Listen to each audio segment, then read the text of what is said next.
Welcome to the Sleepy BrainDose, a calm place where science becomes gentle, slow, and easy to follow.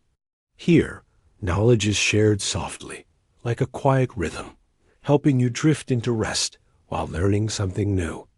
Simply listen, breathe, and let curiosity guide you into calm. When you listen to this exploration of the ice ages, you will gently uncover how our planet has moved through long rhythms of cold and warmth, how the breath of time has carried glaciers across continents, and how life, patient and adaptable, has adjusted to these vast changes.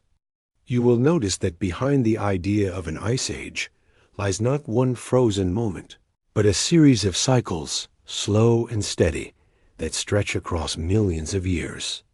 By the end of this journey, you may feel a sense of perspective, that Earth's climate has never been fixed.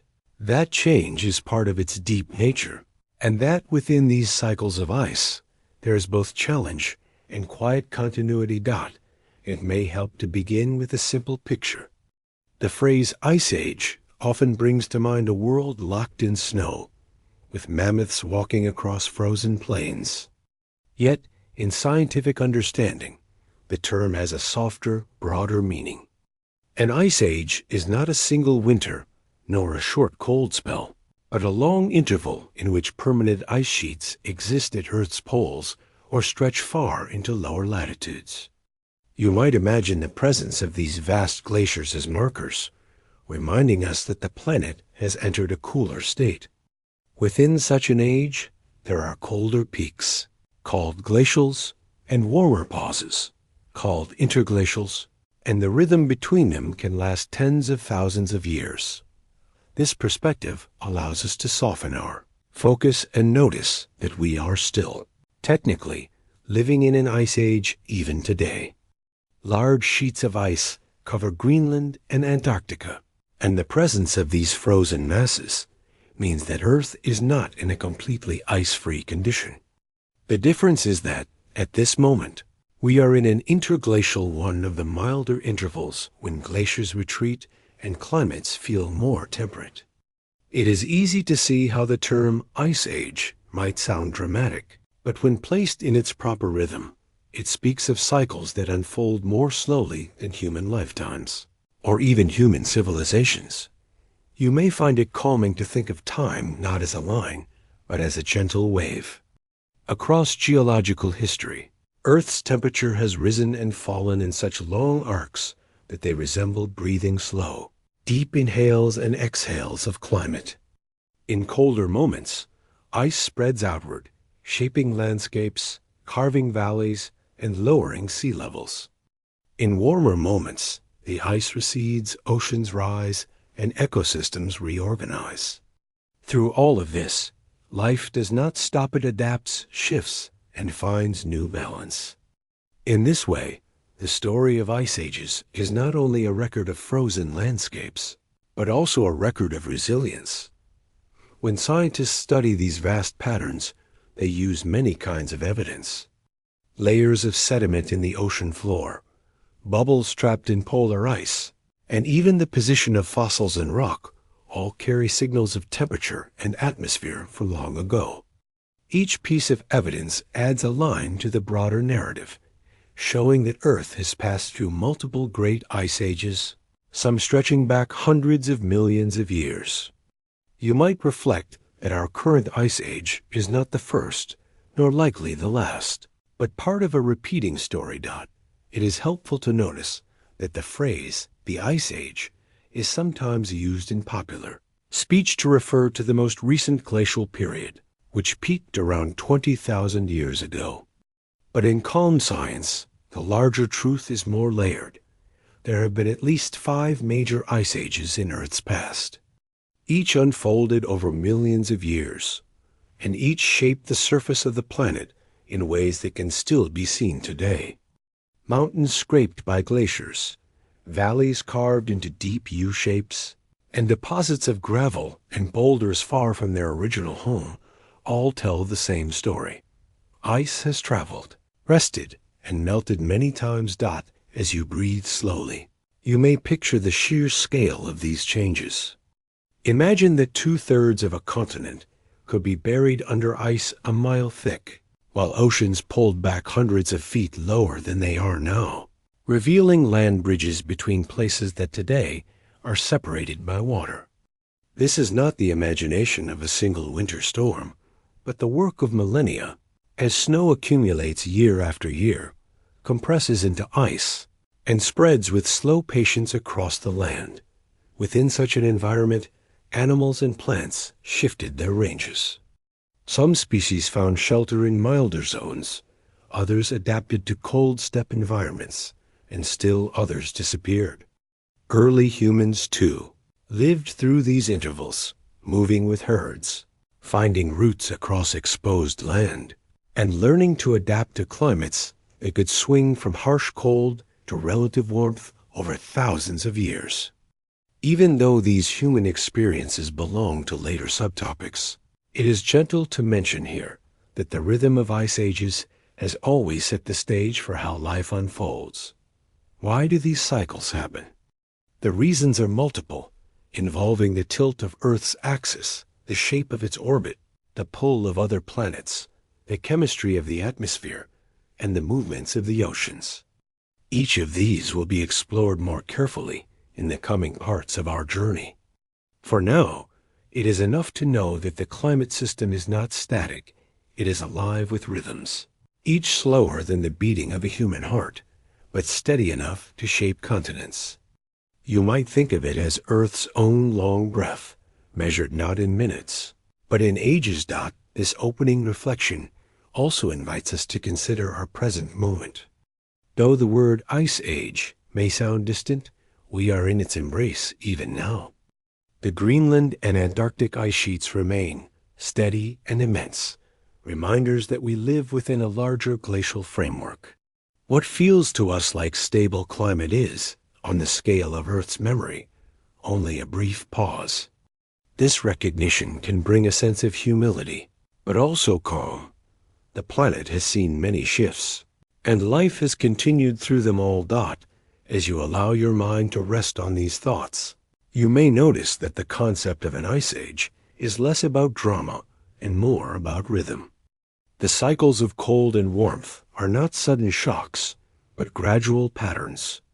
Glaciers advance slowly, retreat slowly, and in their movement they sculpt landscapes, create fertile soils, and direct the flow of rivers. When viewed in this way, the ice ages are not interruptions, but part of the Earth's ongoing story, a gentle pulse that shapes the conditions of life. From here, we will move more deeply into the definition of an ice age itself, clarifying what scientists mean by the term, and how they distinguish between great ages of ice and smaller glacial phases within them. This will help us hold the idea not as a frozen picture, but as a rhythm, steady and continuous, that carries forward into all that follows. To understand the meaning of an ice age, it helps to begin with clarity. The phrase may call to mind snowy landscapes, fierce winds, and endless nights of cold. Yet in calm scientific language, the term carries a broader and softer weight. An ice age is not a single frozen period, nor one winter stretched beyond its season. It is, rather, a long span of geological time when permanent ice sheets exist on Earth's surface. These ice sheets must be stable across thousands or even millions of years, anchored in polar regions or at times spread far into continents. When they are present, we say Earth is in an ice age. When they vanish, Earth is in a greenhouse state. Within this larger frame, smaller rhythms emerge. Scientists distinguish between glacials, which are the colder peaks, and interglacials, which are the warmer intervals. Both are part of an ice age, and both unfold with patience, stretching across tens of thousands of years. If you reflect for a moment, you might sense how gentle this definition is. It reminds us that an ice age is not about a sudden storm, but about enduring conditions that give shape to landscapes and life itself. That it is worth noticing that we are living in such an age, even now. The Greenland and Antarctic ice sheets confirm it. They are massive, resting at the poles, their weight pressing down the crust of the planet. Because they remain, we cannot say the ice age has ended. What has ended is the most recent glacial, which reached its height about 20,000 years ago. Since then, the world has warmed into the present interglacial, called the Holocene.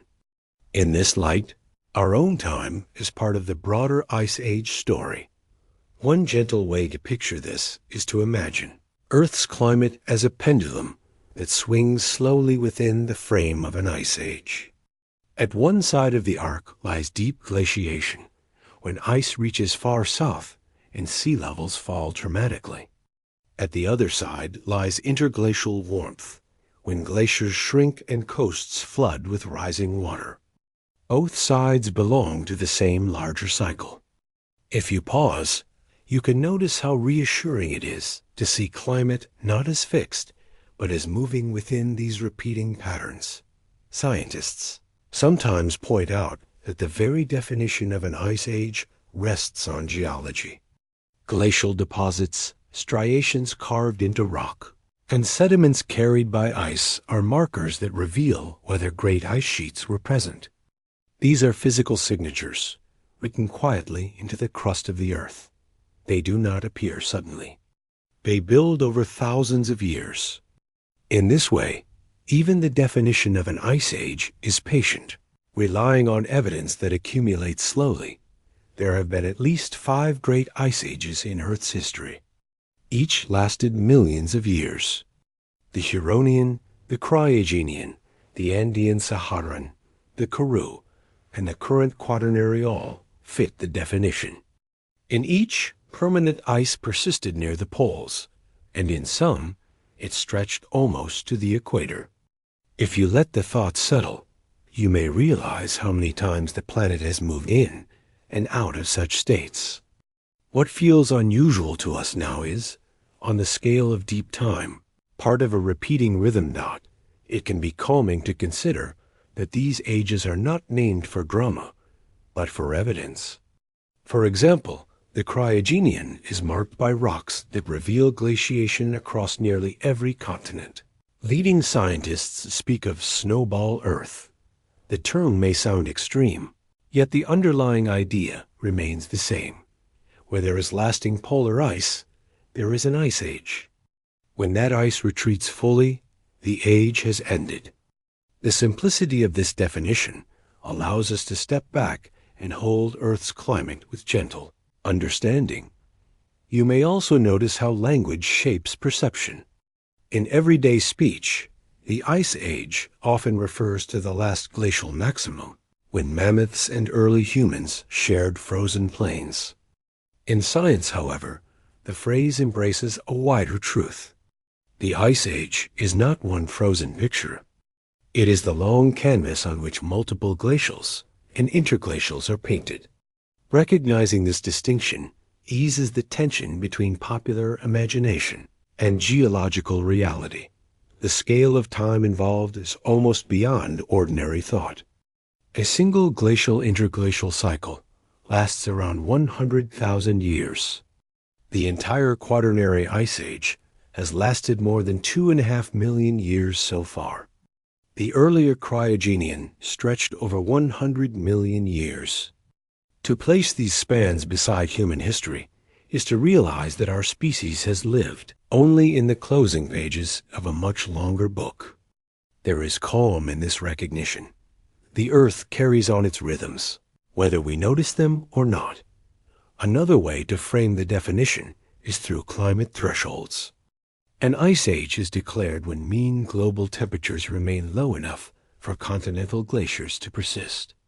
During greenhouse times, by contrast, temperatures rise so that polar regions remain ice-free year-round. If you picture the poles as indicators, their condition alone reveals the broader state. Ice present means ice age. Ice absent means greenhouse. This binary frame helps scientists categorize Earth's climate states with clarity. Yet within this clarity, there is subtlety. For example, Not every small patch of ice counts. What matters is the long-term presence of ice sheets, not seasonal snow or mountain glaciers that form and melt. It is the stability of polar ice that defines the age. You might reflect on how reassuring it is that the definition depends on something so steady, so enduring. Seasonal weather may change quickly, but an ice age is anchored in the persistence of ice over vast spans of time. When we accept this definition, we can see more clearly the rhythm of cold and warmth that lies ahead in our discussion. We are not dealing with isolated events, but with long cycles that mark the geological character of the Earth. The term Ice Age becomes less about fear of cold and more about recognition of deep patterns. You may find comfort in holding that perspective. The world has been through such states before and will move through them again. As you let this understanding settle, you may sense how the definition of an ice age opens the way to deeper questions. If we know what an ice age is, we can then ask, why do they happen? What moves Earth into and out of these long frozen conditions? And how do orbital shifts, atmospheric gases, and ocean currents play their part? These gentle questions will guide us forward into the cycles that shape climate itself, offering an even clearer view of the planet's long, quiet rhythms. When we speak of ice ages, it is natural to imagine vast glaciers and frozen landscapes. Yet long after the ice melts, its presence can still be read in the quiet language of geology. Rocks, sediments, and landforms carry the memory of ice across millions of years. These traces are subtle, but they are also enduring, giving us a way to understand not only that ice ages occurred, but also how they shaped the face of Earth. One of the clearest signs is the striation carved into bedrock. As glaciers move, they drag stones and debris trapped within their ice. These act like blades, scratching long grooves into the surface below. When geologists walk across exposed rock and find these parallel lines, they know that a glacier once passed this way. The grooves may look simple, but they are direct evidence of ice in motion. You might think of them as quiet signatures, written by frozen rivers that have long since vanished. Another marker is the presence of erratic large boulders left behind, far from their original source. Carried by ice and released as glaciers melted, these stones can be found scattered across landscapes where their composition does not match the local geology. To stand before such a boulder is to realize that it traveled not by human effort, but by the slow drift of ice over centuries. When you encounter the idea, it becomes easy to sense the scale of these natural processes. Moving rock as if it were no heavier than a grain of sand, glacial till offers further evidence. This is the unsorted mix of clay, sand, gravel, and stones deposited as a glacier melts. Unlike river sediments, which are sorted by flowing water into layers of similar grain size, glacial till is chaotic, a jumble of materials gathered from many places. You might notice how this lack of order itself is a signature of ice. Only the unselective grip of a glacier could carry so many fragments together and release them in one deposit. Moraines also tell the story.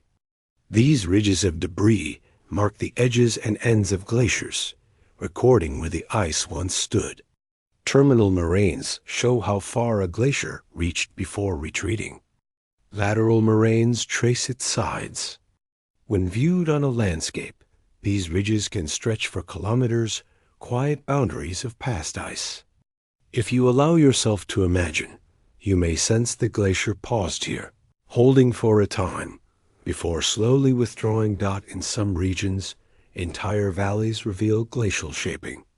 Rivers carve narrow, V-shaped valleys, while glaciers carve broad U-shapes. When you see a valley with a flat floor and steep sides, it is likely that ice once filled it, grinding rock and reshaping the land. Such forms are visible in mountain ranges around the world. The Alps, the Rockies, the Himalayas all carry these wide glacial valleys as reminders of frozen pasts. Even more subtle are the polished surfaces where glaciers once flowed. As ice slid across stone, it smoothed the rock, leaving a sheen that can last for millions of years. To place a hand on such a surface is to touch the memory of an ancient glacier, as though time itself had passed a hand across the earth.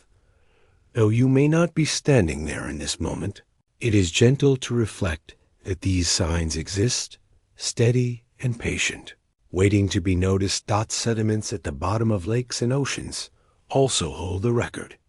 Tiny particles carried by meltwater settle in layers, one season after another.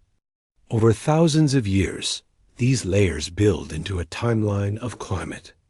Within them, scientists find signals of past cold, such as minerals and fossils that reveal where glaciers reached. Ice-rafted debris, small stones carried by floating icebergs and dropped into the sea forms another record.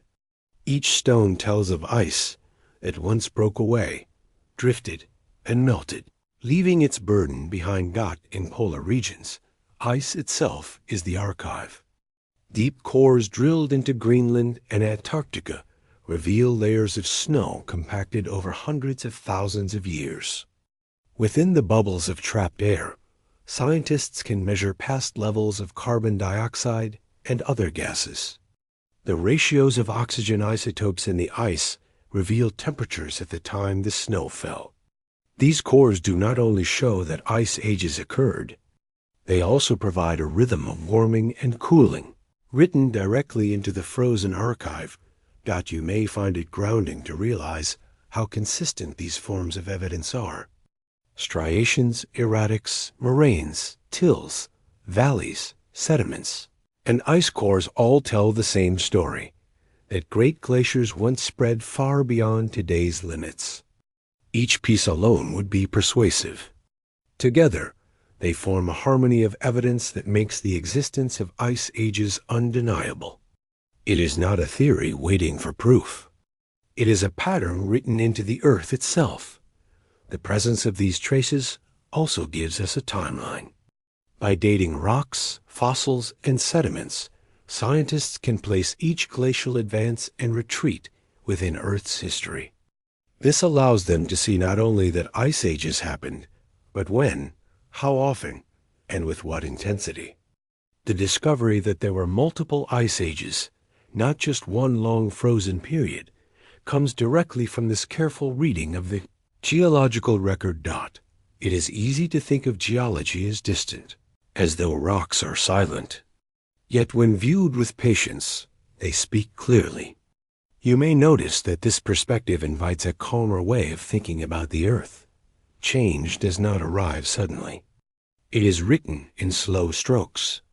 Glaciers advance, leave their marks, and retreat. Rocks hold those marks for millions of years. The story is quiet, but also immense. This evidence also reshaped human understanding of the planet. In the 19th century, before the idea of past ice ages was widely accepted, erratic boulders puzzled scientists. Some thought they were carried by great floods. Others could not explain them at all. It was only when geologists recognized glacial features across Europe and North America that the idea of repeated ice ages became accepted. Once noticed, the signs were everywhere. It became clear that vast glaciers had once flowed across lands that were now green and temperate. Reflecting on this, you may find it encouraging to see how science unfolds. Observations, carefully made, become patterns. Patterns become explanations. And explanations grow into a broader story. The traces of ice in rocks and sediments gave humanity the first firm steps toward understanding Earth's long climate history. Without them, the concept of an ice age might have remained only speculation. Today, when you walk in certain landscapes, you might find yourself wondering whether the ground beneath your feet once lay under ice. If the valley is wide, if the rocks are scratched, If a great boulder rests out of place, these are quiet hints. Even if you never see them directly, it is worth remembering that such evidence lies all around, waiting to be read by those who look closely. As we hold these thoughts, we can now move from the visible traces to the deeper causes. If ice ages left such clear marks on the land, what forces brought them into being? What slow rhythms of the Earth's orbit and tilt guided glaciers to advance and retreat? In the next step, we will turn from the record of rocks to the celestial cycles that set the tempo of these frozen ages. When we ask why ice ages occur, the answers do not lie only on Earth's surface. They reach outward into the relationship between our planet and the sun. For much of the 19th and early 20th century, scientists noticed patterns in glacial deposits, but struggled to explain what drove them. It was only in the 20th century, through the work of the Serbian mathematician and engineer Milutin Milankovic, that a coherent explanation emerged. His insight was simple in form, yet profound in consequence. The cycles of Earth's orbit and tilt guide the rhythm of climate, setting the stage for the advance and retreat of ice. You might find it calming to imagine the Earth not as a fixed body, but as a moving participant in a cosmic dance. Its orbit around the sun is not perfectly stable. It shifts slowly over tens of thousands of years. Its axis, the line around which the planet spins, does not always point at the same angle. And its path is not a perfect circle, but an ellipse that gently changes shape. Each of these variations is subtle, but together they influence how much solar energy reaches different parts of the planet at different times. This, in turn, controls whether glaciers grow or retreat. The first of these rhythms is eccentricity, the measure of how elliptical Earth's orbit is. At times, the orbit is nearly circular. At other times, it stretches into a wider oval. The cycle from rounder to more elongated and back again takes about 100,000 years. When the orbit is more elliptical, the difference between Earth's closest and farthest distance from the sun becomes greater, slightly altering the distribution of solar energy received across the year. On its own, this effect is modest. But when combined with the other cycles, it becomes part of the larger climate pattern. The second rhythm is obliquity, or the tilt of Earth's axis. Today, the axis leans at about 23.5 degrees relative to the plane of its orbit. But this tilt shifts between about 22 and 24.5 degrees in a cycle that lasts roughly 41,000 years. When the tilt is greater, seasons become more extreme: summers warmer, winters colder. When the tilt is smaller, seasons are milder. For the growth of ice sheets, this matters greatly.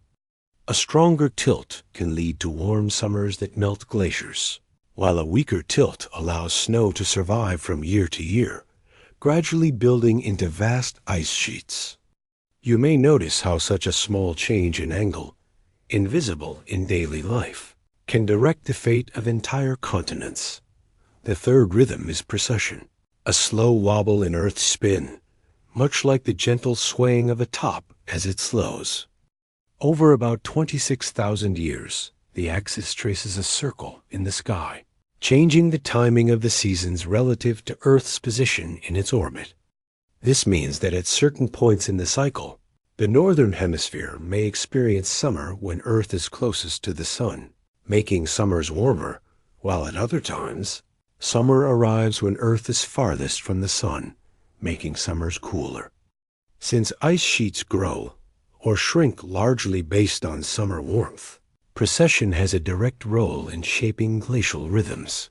Together, these three variations, eccentricity, obliquity, and precession, create a set of overlapping cycles. They are not synchronized neatly, but they interact in complex ways. Sometimes their effects reinforce each other, making conditions favorable for ice to expand. At other times, they counteract one another, leading to retreat. What Milankovitch realized was that these cycles align closely with the timing of glacials and interglacials in the geological record. When compared with evidence from ocean sediments and ice cores, the fit is striking. You might think of it as the heartbeat of Earth's climate, steady yet slow, measured not in years, but in tens of millennia. It is important to notice that the cycles do not act alone. They set the rhythm, but feedbacks within Earth's system amplify their influence. For example, when cooler summers allow snow to persist, the bright surface of ice reflects more sunlight back into space, reinforcing cooling. As ice grows, it alters wind and ocean currents, shifting heat across the globe.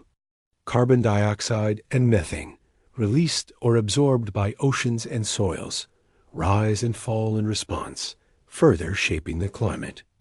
In this way, orbital cycles provide the timing, while Earth's systems provide the amplification. This understanding helps resolve a puzzle. The changes in sunlight caused by orbital variations are relatively small, far less than the swings of temperature recorded in ice cores. Yet when amplified by feedbacks, they are enough to drive glaciers across continents. The cycles are like the conductor of an orchestra.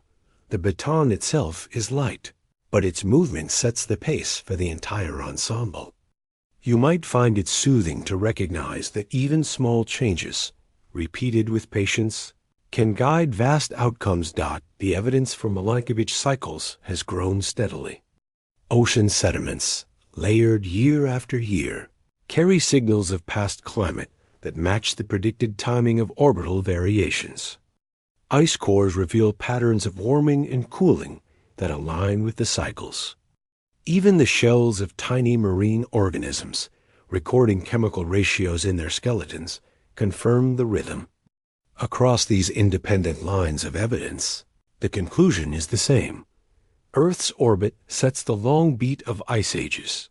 Reflecting on this can bring a sense of perspective.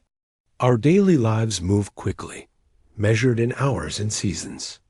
The cycles of eccentricity, tilt, and precession unfold over tens and hundreds of thousands of years. To step into that timescale is to feel the slow breathing of the planet. It is not a story of sudden change, but of rhythms that guide climate in arcs too vast for a single lifetime to notice. And yet, over geological time, these arcs sculpt the surface of the Earth. One might also think gently of how these cycles continue today. The present interglacial, the Holocene, has lasted about 11,700 years. According to orbital patterns, conditions for the next glacial may develop in tens of thousands of years, though human activity has introduced new influences that alter the natural rhythm. Even so, the cycles remain steady in their motion, indifferent to human calendars. They remind us that climate has long been shaped by forces beyond our control. You may also sense a quiet reassurance in this knowledge. The Earth is not random in its climate shifts. It follows patterns that can be traced, understood, and anticipated. While the precise path of the future holds uncertainties, the existence of these cycles gives a framework of stability. They tell us that ice ages are not accidents, but expected outcomes of celestial geometry. As we close this reflection, it is natural to turn from the orbital dance to the atmosphere that surrounds us. For while the sun's energy sets the rhythm, it is the gases in the air, carbon dioxide, methane, water vapor, that determine how much warmth is held or released. To understand ice ages fully, we must consider not only the orbital cycles, but also the atmosphere's gentle balance. And so, our next step will be to explore how these invisible gases amplify Earth's rhythms, shaping the climate we know today. The orbital cycles of Earth set the timing of ice ages, but the atmosphere determines how strongly those cycles are felt. If the orbit provides the rhythm, then the air around us decides the volume of the song.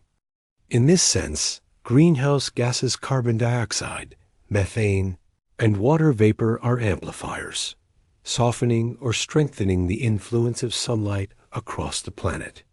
Without them, Earth would be much colder. With them, small shifts in energy can become large swings in climate. It is worth recalling what greenhouse gases are. They are molecules that trap heat in the atmosphere, absorbing infrared radiation emitted by Earth's surface and re-radiating it back downward. This process is natural and essential. Without it, the planet's average surface temperature would be far below freezing. The presence of these gases ensures that liquid water, ecosystems, and life, as we know it, can exist. The balance, however, is delicate. Even modest changes in their concentration can tilt the climate into colder or warmer states. You may notice how this ties to the rhythm of ice ages. Orbital variations change the distribution of sunlight, but these changes alone are too small to explain the dramatic temperature swings seen in geological records. The missing factor is feedback, and greenhouse gases provide one of the most important. When conditions cool slightly, oceans absorb more carbon dioxide, lowering its concentration in the air. With less of this gas to trap heat, the planet cools further, allowing ice sheets to expand. When conditions warm, the opposite occurs. Oceans release carbon dioxide, concentrations rise, and the warming accelerates. Methane plays a role as well. Though less abundant than carbon dioxide, it is more powerful at trapping heat. During colder periods, wetlands shrink and methane emissions fall, reinforcing cooling. During warmer periods, wetlands expand, releasing more methane into the air and amplifying warming. In this way, both gases act as feedback loops, taking small orbital changes and turning them into full glacial cycles. Ice cores, drilled from Greenland and Antarctica, have made this relationship clear. Within their layers of trapped air, scientists can measure past concentrations of greenhouse gases directly. What they find is a consistent pattern. When carbon dioxide and methane levels fall, ice sheets advance. When they rise, glaciers retreat. The match between greenhouse gas levels and temperature records is close enough that one can see climate and atmosphere moving together, bound in a single rhythm. If you reflect on this, you may sense how deeply Earth's air and ice are connected.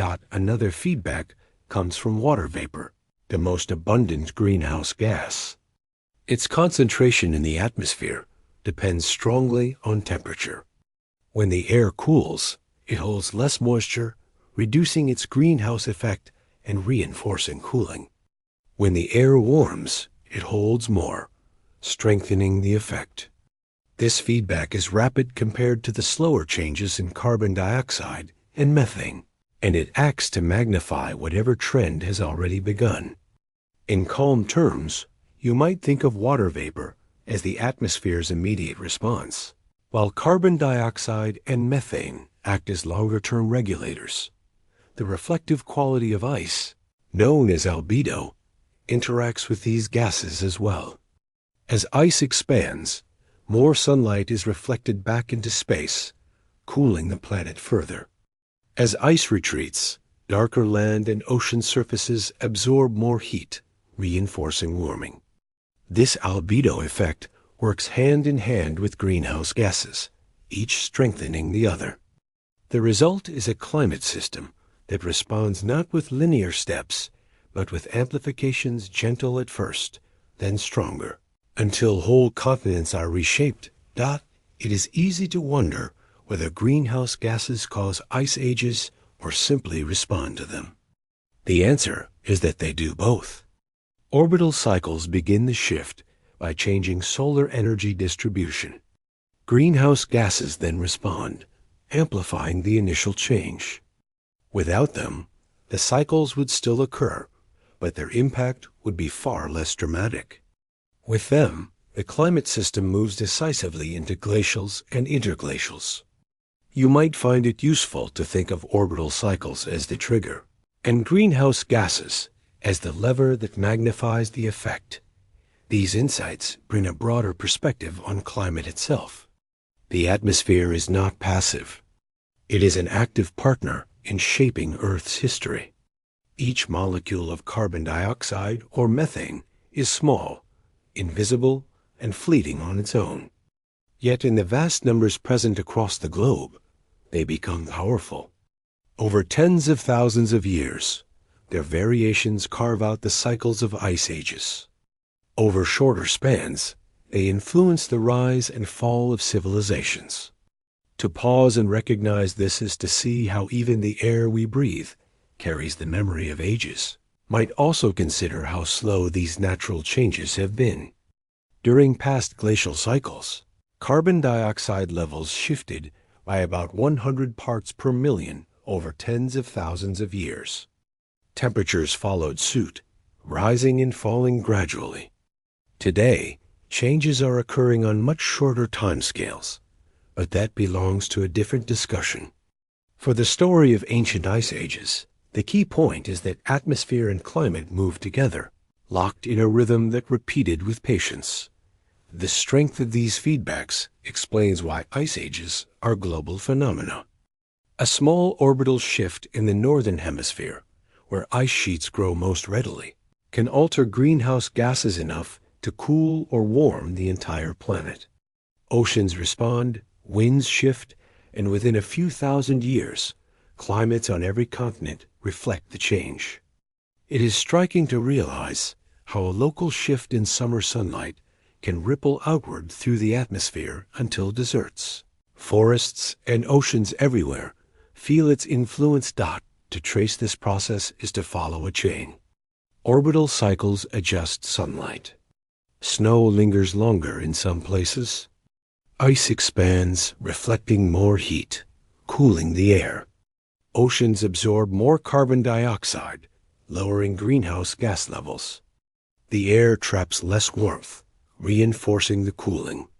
Ice sheets grow further. The chain runs in the opposite direction during warming, with each step amplifying the retreat of glaciers. This self-reinforcing loop explains why ice ages swing so strongly between cold and warmth. Rather than drifting gently in the middle. It is gentle to think of the atmosphere as a memory system. Each change in temperature is recorded in the balance of gases, which then shape the climate that follows. Like the grooves on a record, the composition of the air guides the song the earth plays. And though we cannot see these gases with our eyes, the evidence preserved in ice cores and sediments makes their role clear. As we let these thoughts settle, we can recognize the importance of atmosphere in the grand design of ice ages. Without orbital cycles, there would be no rhythm. Without greenhouse gases, the rhythm would be faint. Together, they create the dramatic contrast of glacials and interglacials, shaping not only landscapes, but the course of life itself. With this understanding, we are ready to step into the next layer of the story. For while the atmosphere amplifies changes, the actual history of ice ages shows a repeating sequence of glacial advances and retreats. To follow that record is to see how these cycles played out across the Pleistocene, the epoch that holds the most recent and best documented series of frozen ages. And so, our journey continues into the rhythm of the great glaciations themselves. When we step into the history of the last few million years, we find a repeated rhythm of glacial advances and retreats.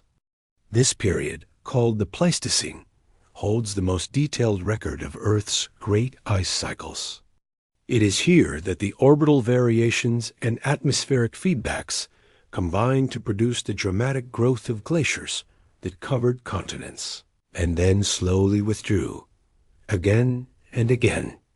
To look at this rhythm is to see how steady and patient Earth's climate has been, following patterns that extend far beyond the scale of human history. The Pleistocene began about 2.6 million years ago and ended just over 11,000 years ago. During this span, massive ice sheets expanded from the poles and advanced across North America, Northern Europe, and Asia. At their peak, these glaciers were thousands of meters thick, reshaping landscapes beneath their weight. Then, after tens of thousands of years, they retreated, leaving behind valleys, moraines, and vast plains. This cycle repeated many times, forming the pulse of the epoch. One might wonder how often these advances occurred. Early in the Pleistocene, the rhythm followed a cycle of about 41,000 years, tied closely to the tilt of Earth's axis. Later, beginning around 900,000 years ago, the pattern shifted. The glacials became longer and deeper, lasting roughly 100,000 years each. This change, known as the mid-Pleistocene transition, marks one of the most intriguing shifts in climate history. Scientists continue to study why the cycles lengthened, but it is clear that orbital rhythms, greenhouse gases, and feedbacks all played roles. If you pause for a moment, you may notice how striking these timescales are. A glacial period could last longer than the entire history of our species so far. Interglacials, the warmer intervals, were briefer, often about 10,000 to 20,000 years. Within this rhythm, humanity's rise happened only at the very end. For most of the Pleistocene, no humans existed to witness the icy landscapes. The glaciers came and went in silence, shaping the land long before arrival. Evidence of these cycles is clear in sediments and ice cores. Ocean floor records show alternating layers that reflect warmer and cooler waters. Ice cores from Antarctica reveal regular rises and falls in temperature and greenhouse gases that match the orbital timing.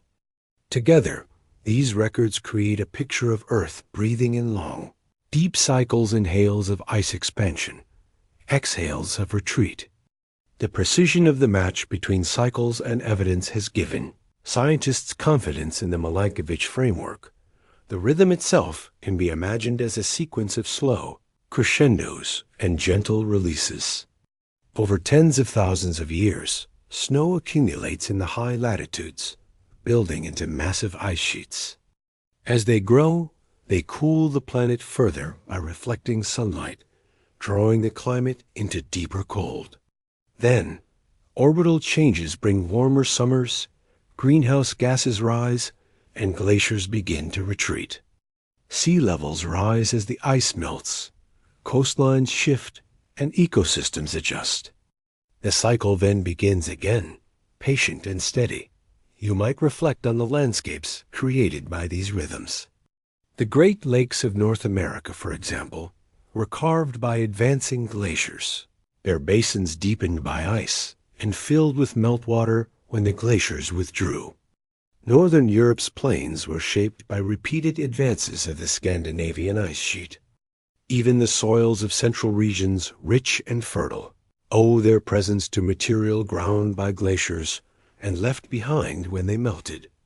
In this way, the rhythm of glacials was not only a pattern of climate, but also the sculptor of the environments we live in today.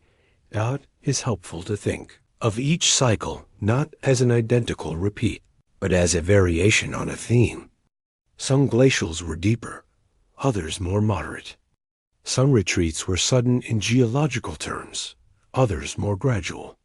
The overall rhythm was consistent, but the details shifted, reminding us that Earth's climate is a complex system influenced by many factors.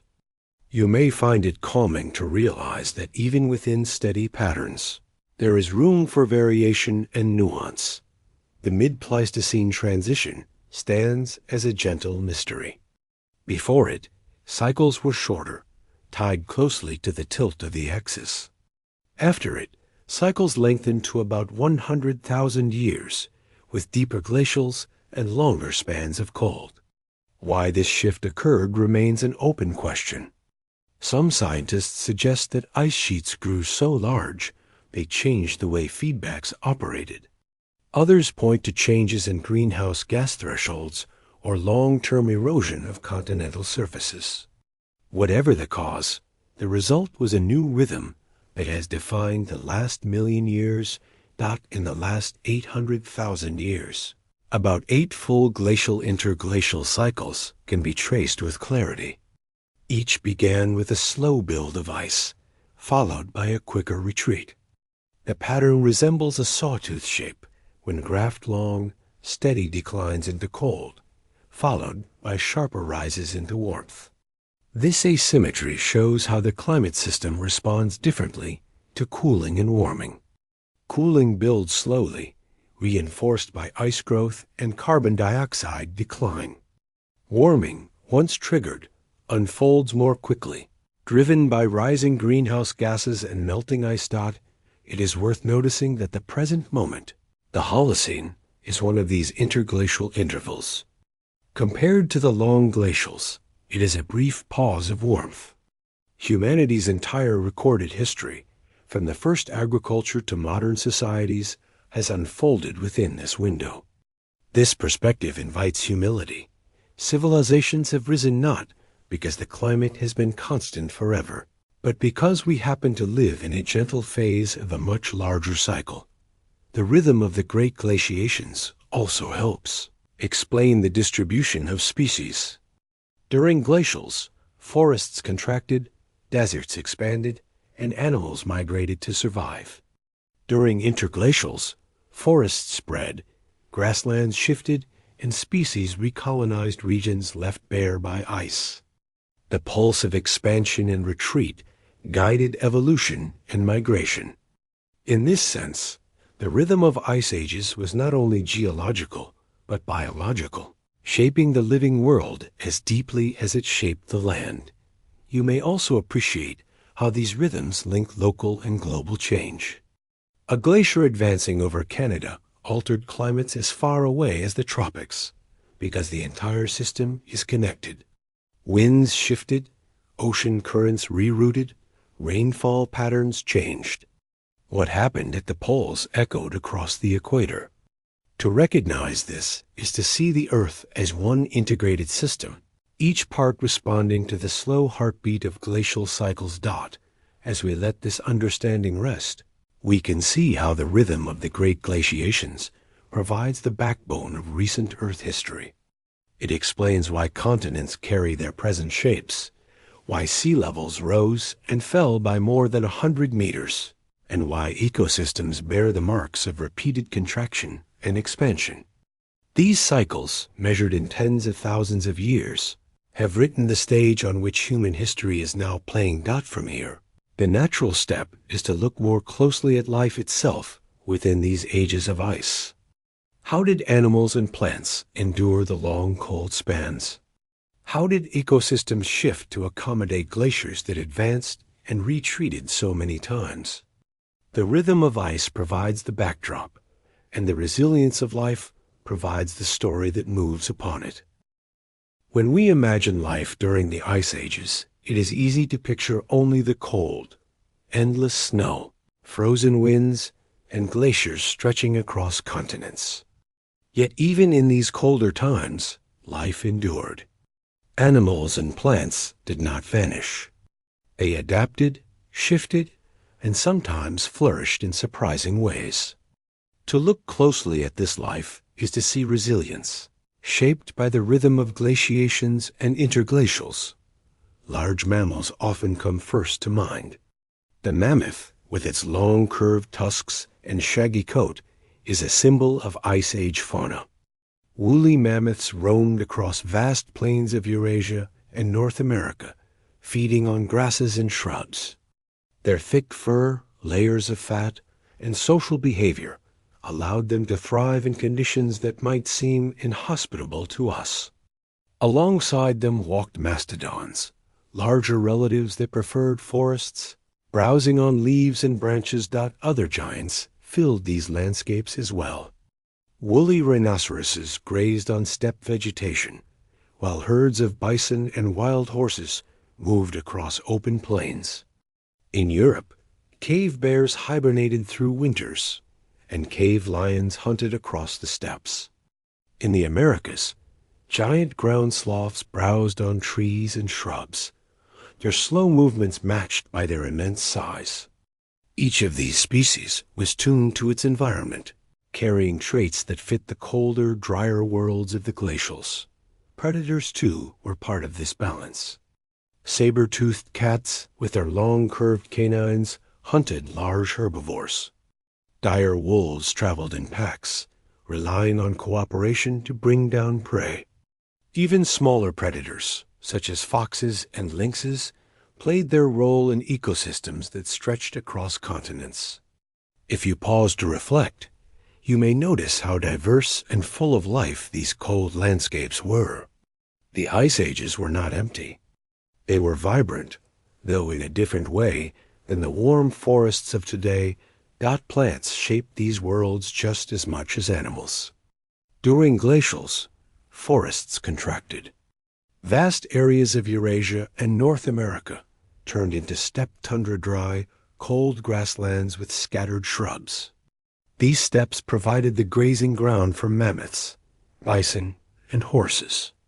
In warmer interglacials, forests spread again, filling regions with oaks, pines, and birches. The rhythm of ice and warmth guided the ebb and flow of ecosystems, forests retreating in cold, returning in warmth. You might find it calming to think of this as a quiet breathing of vegetation across time. In high latitudes, tundra stretched across the land, with mosses, lichens, and hardy grasses. These plants could survive long winters and short summers, forming the base of food chains. In more temperate regions, where ice retreated, mixed woodlands thrived, supporting deer, boars, and smaller mammals. Farther south, tropical forests persisted, though their extent shifted as rainfall patterns changed. Life was not uniform. It varied widely depending on distance from the ice sheets. Adaptation was the key. Animals grew thicker coats or migrated with the seasons. Plants produced seeds that could lie dormant through cold intervals. Some species found refuge in small pockets of milder climate, called refugia, from which they later spread when conditions improved. Fossil evidence shows these shifts clearly. Pollen grains trapped in sediments reveal which plants grew where, while bones and teeth mark the ranges of animals. Together, they tell of constant adjustment to a changing world. It is gentle to realize that extinction, too, was part of the story. Many species survived repeated glacials, but others disappeared. Some could not adapt when climates shifted rapidly, while others declined as human populations expanded. The woolly mammoth, for example, persisted until just a few thousand years ago on isolated Arctic islands, but eventually vanished. Still, the larger message is one of endurance. Life as a whole continued through dozens of cycles, adjusting to cold and warmth with quiet resilience.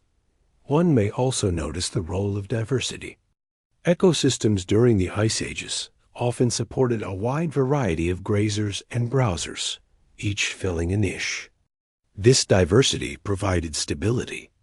If one food source declined, others remained. Predators, too, balanced herbivore populations, ensuring that grasslands did not become overgrazed. In this sense, the Ice Age worlds were not barren wastelands, but functioning, dynamic systems. From a broader view, the rhythm of glacials and interglacials acted as a filter. Species that could adapt survived. Those less flexible disappeared. Over millions of years, this process shaped evolution itself. Cold climates selected for endurance, migration, and resourcefulness. Warm intervals favored expansion, reproduction, and dispersal. You might think of this as nature's slow experiment, repeating across cycles, refining the traits of animals and plants. For humans, who appear later in this timeline, these ecosystems provided both challenge and opportunity.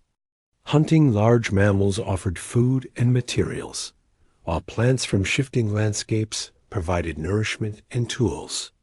But the human story belongs to the next part of our journey. For now, it is enough to see that the stage was already prepared by the rhythm of ice and life's quiet responses. To picture these worlds is to see contrasts. Vast plains of grass and herbs stretched under cold skies, herds of mammoths moving steadily across them. Forests retreated into valleys, then returned as warmth returned. Predators hunted, scavengers followed, plants anchored the soil. The glaciers set the limits, but within those limits, life found a way. If you let the thought rest, you may sense how powerful yet balanced these ecosystems were, functioning in harmony with the climate cycles.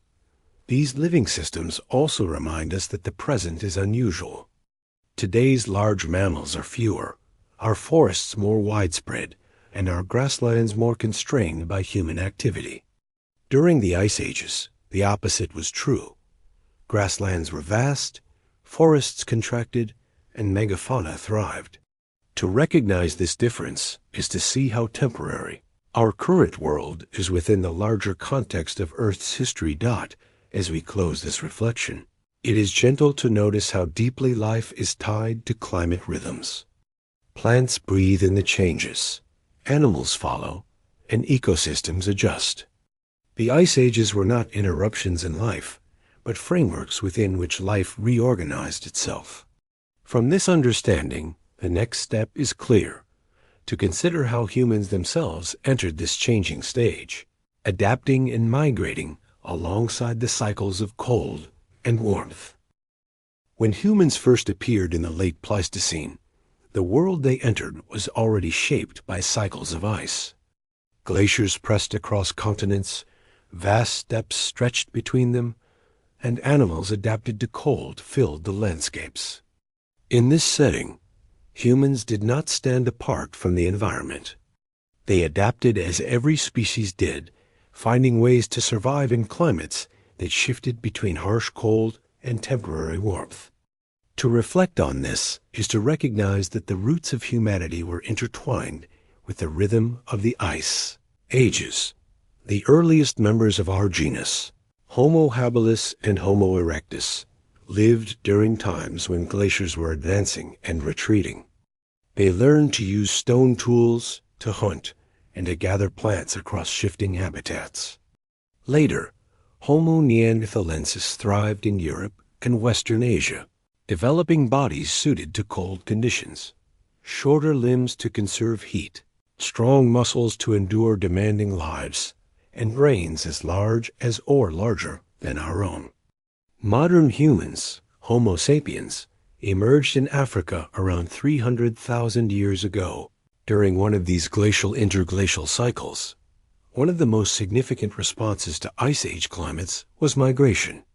As glaciers expanded, sea levels dropped by over 100 meters, exposing land bridges that no longer exist. These temporary connections allowed humans to move into new continents. You might notice how geography shifted in these times. A bridge across what is now the Bering Strait connected Siberia to North America, while lowered seas revealed pathways between islands in Southeast Asia and the continent of Australia. Humans followed these routes, not in sudden waves, but in gradual movements that spread across millennia. Food was central to survival. Large mammals provided meat, fat, hides, and bones. Hunters tracked herds of mammoths, bison, and reindeer, using cooperation to bring down animals much larger than themselves. Plants, though less abundant in colder regions, were still gathered for nutrition, medicine, and tools. In warmer interglacials, fruits, nuts, and tubers became more available, supporting broader diets. This flexibility shifting between resources as climates changed was one of humanity's strengths. Tools evolved as part of this adaptation. Early stone flakes gave way to carefully shaped blades, scrapers, and points. Later, humans crafted bone needles to sew warm clothing, an innovation that made life in cold regions possible. Fire was another essential tool, offering warmth, protection, and the ability to cook food. Archaeological sites reveal hearths in caves and shelters, steady reminders that fire was a constant companion through glacial nights. If you pause to think, you may sense how these simple technologies were, in truth, profound bridges between survival and flourishing. Shelters varied with the environment. In forests, humans built wooden structures. In open steppes, they used bones and hides of large animals. In caves, they found natural refuge. These places were not elaborate, but they offered safety and warmth. The presence of cave paintings in Europe, images of animals, handprints, and abstract signs suggests that life was not only about survival. Even in harsh climates, humans found time to create, to imagine, and to express. You might consider how resilience was not only physical, but also cultural. Communication and cooperation became essential. Hunting large animals required planning and shared effort. Migration demanded group coordination. Over time, languages evolved, and with them the ability to pass knowledge across generations. This transmission of skills and stories helped communities thrive, even as climates shifted. In this sense, human adaptation was not only biological but social. The interaction between humans and other hominins is also part of this story. Neanderthals lived alongside modern humans for tens of thousands of years, sometimes competing, sometimes interbreeding. Denisovans, another group, left traces of their DNA in populations of Asia and Oceania. The blending of these lineages reminds us that humanity's survival during the Ice Ages was not the achievement of one group alone, but a complex web of interactions. One may also reflect on how fragile survival could be. Glacial winters were long and demanding. Food could be scarce, predators dangerous, and climates unpredictable. Yet through these challenges, humans endured. They adapted their diets, invented clothing and shelters, and moved with the seasons. This quiet resilience allowed them not only to survive, but to expand across every continent except Antarctica. As the last glacial maximum approached about 20,000 years ago, humans had already reached far-flung regions of the Earth. Communities lived in Europe, Asia, Africa, Australia, and the Americas. Each faced different environments: tundra, desert, forest, or coast, but each found ways to live in balance with the land. It is calming to notice that no single path defined humanity. Diversity of strategies was the strength that carried us through the ice. The retreat of glaciers brought further change. As climates warmed, forests spread, rivers swelled, and animals shifted their ranges. Humans followed, settling in fertile valleys and near coasts. This transition set the stage for the development of agriculture and settled life in the Holocene. But in the Pleistocene, humans remained primarily hunters and gatherers, living in close connection with the rhythms of nature. It is gentle to think of humanity's story during the Ice Ages not as one of struggle alone, but as one of creativity, cooperation, and adaptation. The tools, languages, and social bonds forged in glacial landscapes became the foundation for all that followed. In the silence of frozen plains and the shelter of caves, humans learned not only how to endure, but how to thrive. As we let these reflections rest, we can sense how the human journey fits within the larger cycles of the Earth. The glaciers advanced and retreated. Ecosystems shifted, and humans moved with them, part of the same rhythm. To understand Ice Ages fully, it is natural to now turn to another force of connection, the oceans, whose currents and temperatures linked climates across the globe, guiding not only ice, but also the life and migrations that depended on it. When we think of Ice Ages, our attention often turns to glaciers, snow, and frozen landscapes. Yet beneath these changes lies a quieter but equally powerful force: the oceans. Covering more than 70% of Earth's surface, they are the planet's great reservoir of heat and carbon. Their slow currents, vast depths, and shifting chemistry regulate climate across timescales from seasons to millennia. To understand ice ages fully, it is essential to see how oceans shaped their rhythm. One of the most important roles of the ocean is to transport heat. Warm water moves from the tropics toward the poles, while cold water sinks and returns along the deep currents. This global system, sometimes called the ocean conveyor belt, distributes energy around the planet. During glacials, when ice sheets grew, these currents shifted, altering how heat was moved. A small change in ocean circulation could cool one hemisphere while warming another, adjusting the balance of climate across the globe. The North Atlantic offers a clear example. Today, the Gulf Stream carries warm water northward, releasing heat into the air and keeping Western Europe relatively mild for its latitude. But during ice ages, large meltwater pulses from retreating glaciers freshened the surface of the ocean, disrupting the sinking of dense, salty water. When this process slowed, the conveyor belt weakened and Europe cooled dramatically. Such changes show how sensitive the climate system is to ocean dynamics. You might notice how water, though fluid and quiet, can guide the fate of continents. Oceans also regulate climate through their role as carbon reservoirs. They absorb carbon dioxide from the atmosphere and release it back depending on temperature, circulation, and biological activity. In colder times, oceans stored more carbon, lowering atmospheric concentrations and reinforcing glacial cooling. In warmer interglacials, oceans released carbon, raising concentrations and amplifying warming. The chemistry of seawater, the activity of tiny plankton, and the mixing of surface and deep layers all contributed to this balance. Evidence of these processes lies in marine sediments.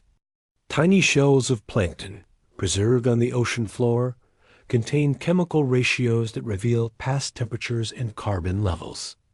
When studied in long course, these sediments display a repeating pattern that matches orbital cycles and glacial rhythms. This match confirms that oceans were not passive, but active partners in shaping ice ages. Their deep memory, stored in layers of mud and shell, provides one of the clearest records of climate history. Currents in the Southern Ocean around Antarctica were particularly important. This region acts as a gateway between deep waters and the surface. During glacials, stronger winds and ice cover reduced the upwelling of carbon-rich waters, locking more carbon dioxide in the deep ocean. During interglacials, increased upwelling released this stored carbon back into the air. The cycle of storage and release added strength to the swings between cold and warmth. If you reflect on this, you may sense how the deep sea, unseen and silent, influenced the course of Earth's surface climate. Sea level changes, driven by the growth and melting of ice sheets, further reveal the ocean's role. During glacial maxima, so much water was locked in ice that sea levels fell by over 100 meters. Coastlines stretched outward, exposing continental shelves. When ice melted, seas rose again, flooding valleys and creating the coasts we know today. These shifts did more than reshape geography. They altered ocean currents, ecosystems, and migration pathways for both animals and humans. You may also consider the effect of salinity. As glaciers grew, they locked away fresh water, leaving oceans saltier. As glaciers melted, fresh water returned, reducing salinity. These shifts changed the density of ocean water, influencing whether it would sink or stay at the surface. Since sinking water drives much of the global conveyor belt, salinity changes directly affected circulation. It is calming to think of this slow but powerful connection. ice on land determining the flow of water in the sea, which in turn shaped the climate everywhere. Life in the oceans played its part as well. Phytoplankton, microscopic plants drifting near the surface, absorbed carbon dioxide during photosynthesis. When they died, some sank to the seafloor, burying carbon in sediments. This biological pump was more effective during glacials, when nutrient-rich waters supported large blooms. In interglacials, changes in circulation reduced this effect, releasing more carbon back into the air. The activity of countless tiny organisms thus contributed to the global rhythm of ice ages. You might find it striking to think that such small forms of life could influence such large scales of climate. Antarctic ice sheet itself was closely tied to ocean behavior. Surrounding seas, cooled by ice and freshened by meltwater, influenced the stability of ice shelves. When warmer currents intruded, ice melted more rapidly from below. When currents cooled, ice stabilized and grew. The feedback between ocean and ice created patterns that could shift abruptly, leaving signals in sediments and in sea levels. These feedbacks show that climate is not only slow and steady, but also capable of sudden adjustments when thresholds are cross-dotted. Is gentle to recognize that oceans provided continuity even as ice came and went. Glaciers could advance and retreat, but the deep sea carried on its circulation. Currents flowed, upwellings shifted, and life continued to cycle carbon between air and water. In this way, the ocean was both stabilizer and amplifier, smoothing some changes while enhancing others. Without its moderating presence, the swings of ice ages might have been even more extreme. Today, when scientists reconstruct past climates, they rely heavily on ocean records. Marine cores drilled from the seafloor reveal millions of years of history. Layer by layer, they show how temperatures, circulation, and carbon changed. When compared with ice cores and land records, the patterns align, confirming the central role of the oceans. It is reassuring to see how multiple lines of evidence converge, like voices in harmony, to tell the same story. As you let these thoughts settle, you may notice how the ocean's role reminds us of balance. The sea does not act in isolation.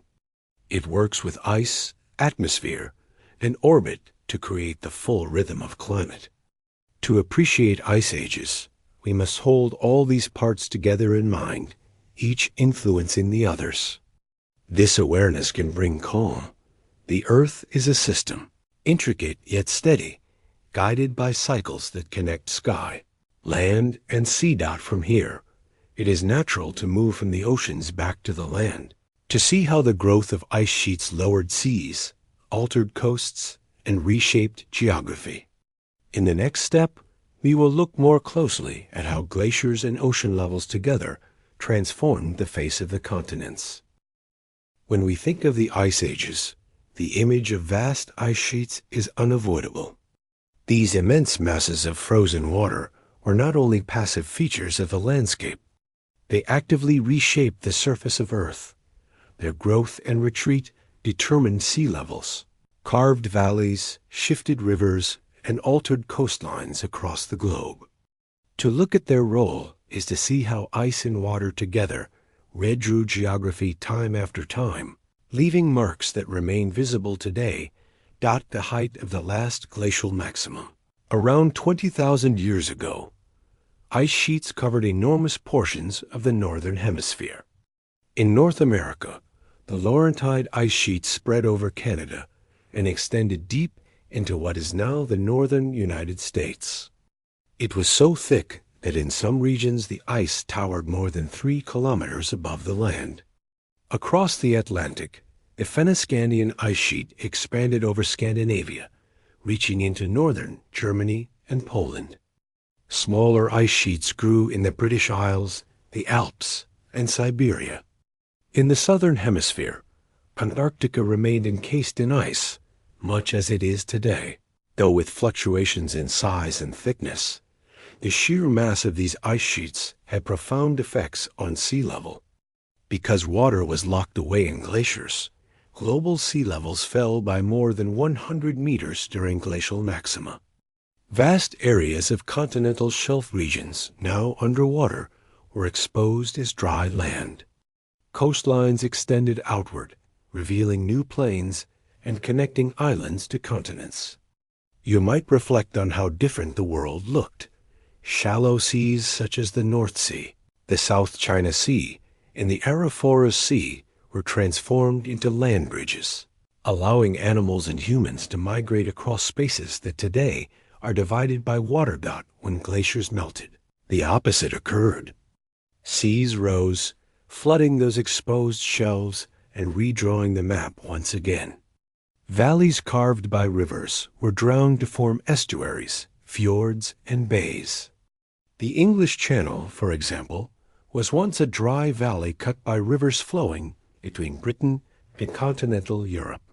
As the ice melted and seas rose, it filled with water, separating the island from the mainland. Many such features remind us that the coastlines we see today are temporary, shaped by the pulse of ice and sea level. Beyond coastlines, glaciers sculpted the land beneath them. Their immense weight pressed down the crust, depressing the surface by hundreds of meters in some areas. When the ice melted, the land slowly rebounded, a process still continuing today called isostatic adjustment. In Scandinavia and Canada, the ground is still rising millimeter by millimeter each year, long after the glaciers vanished. This gentle rebound reminds us that ice left not only visible marks, but also deep structural changes in the earth itself. Erosive power of glaciers was immense. As they moved, they ground rock beneath them, carving U-shaped valleys, fjords, and basins. The Great Lakes of North America, for instance, owe their existence to glaciers that scoured the landscape and later filled the depressions with meltwater. In Norway and New Zealand, fjords bear the same signature: steep cliffs and deep waters, carved by ice and then invaded by the sea. These landscapes are quiet testimonies to the power of ice sheets to transform solid rock into new forms. Deposits left by glaciers also shaped geography. Moraines, ridges of debris carried and released at glacier margins mark former ice limits. Drumlins, streamlined hills of sediment, reveal the direction of ice flow. Outwash plains formed by meltwater streams stretch for kilometers, carrying sand and gravel far from their origin. Each of these landforms records not just the presence of ice, but its movement and retreat. If you observe such features on a map or in nature, you may notice how they arrange themselves into patterns that echo the rhythm of glaciations. The interaction between ice sheets and sea levels influenced ecosystems as well. During low sea stands, animals and humans crossed newly exposed lands. The Bering Land Bridge connected Asia to North America, enabling migration of species, including humans. In Southeast Asia, lowered seas connected many islands, allowing early humans to move into Australia. When seas rose again, these connections disappeared, isolating populations and reshaping evolutionary paths. It is calming to recognize how these vast processes quietly guided the distribution of life. Ice sheets also changed rivers and lakes. In North America, advancing glaciers blocked river valleys, forming immense proglacial lakes. When ice dams failed, catastrophic floods poured across landscapes, carving new channels and depositing sediments. The channeled scablands of Washington state, with their dramatic cliffs and coulees, are the result of such floods released from glacial Lake Missoula. While the event itself was sudden, the conditions that created it, the advance and retreat of ice, were part of the broader rhythm of glaciations. The growth of ice sheets also altered global wind and weather patterns. High, cold surfaces influenced atmospheric circulation, redirecting storm tracks and monsoons. Deserts expanded in some regions, while rainfall increased in others. The shifting of coastlines further modified local climates, as newly exposed land absorbed or reflected sunlight differently than shallow seas. All these changes remind us that geography and climate are inseparable, each shaping the other. It may be helpful to think of the world during the ice ages as a place of moving boundaries. Shorelines advanced and retreated, rivers shifted course, valleys filled with ice, and then emptied, plains appeared and vanished beneath the sea. None of these boundaries were fixed. They breathed with the cycles of ice. You might find reassurance in this thought. The Earth has never been static, and its changes, though immense, unfold with patience over millennia. Even today, we live with the legacy of these shifts. Many fertile soils in Europe and North America were deposited by glaciers, providing the foundation for agriculture. Harbors, estuaries, and coastal plains that support modern societies were shaped by rising seas at the end of the last glacial. Cities such as London, New York, and Shanghai exist where they do because of coastlines formed by glacial melt. In this sense, our present is built upon the geography created by ice. As we close this reflection, it becomes clear that ice sheets and sea levels were not background conditions, but active forces, constantly redrawing the world.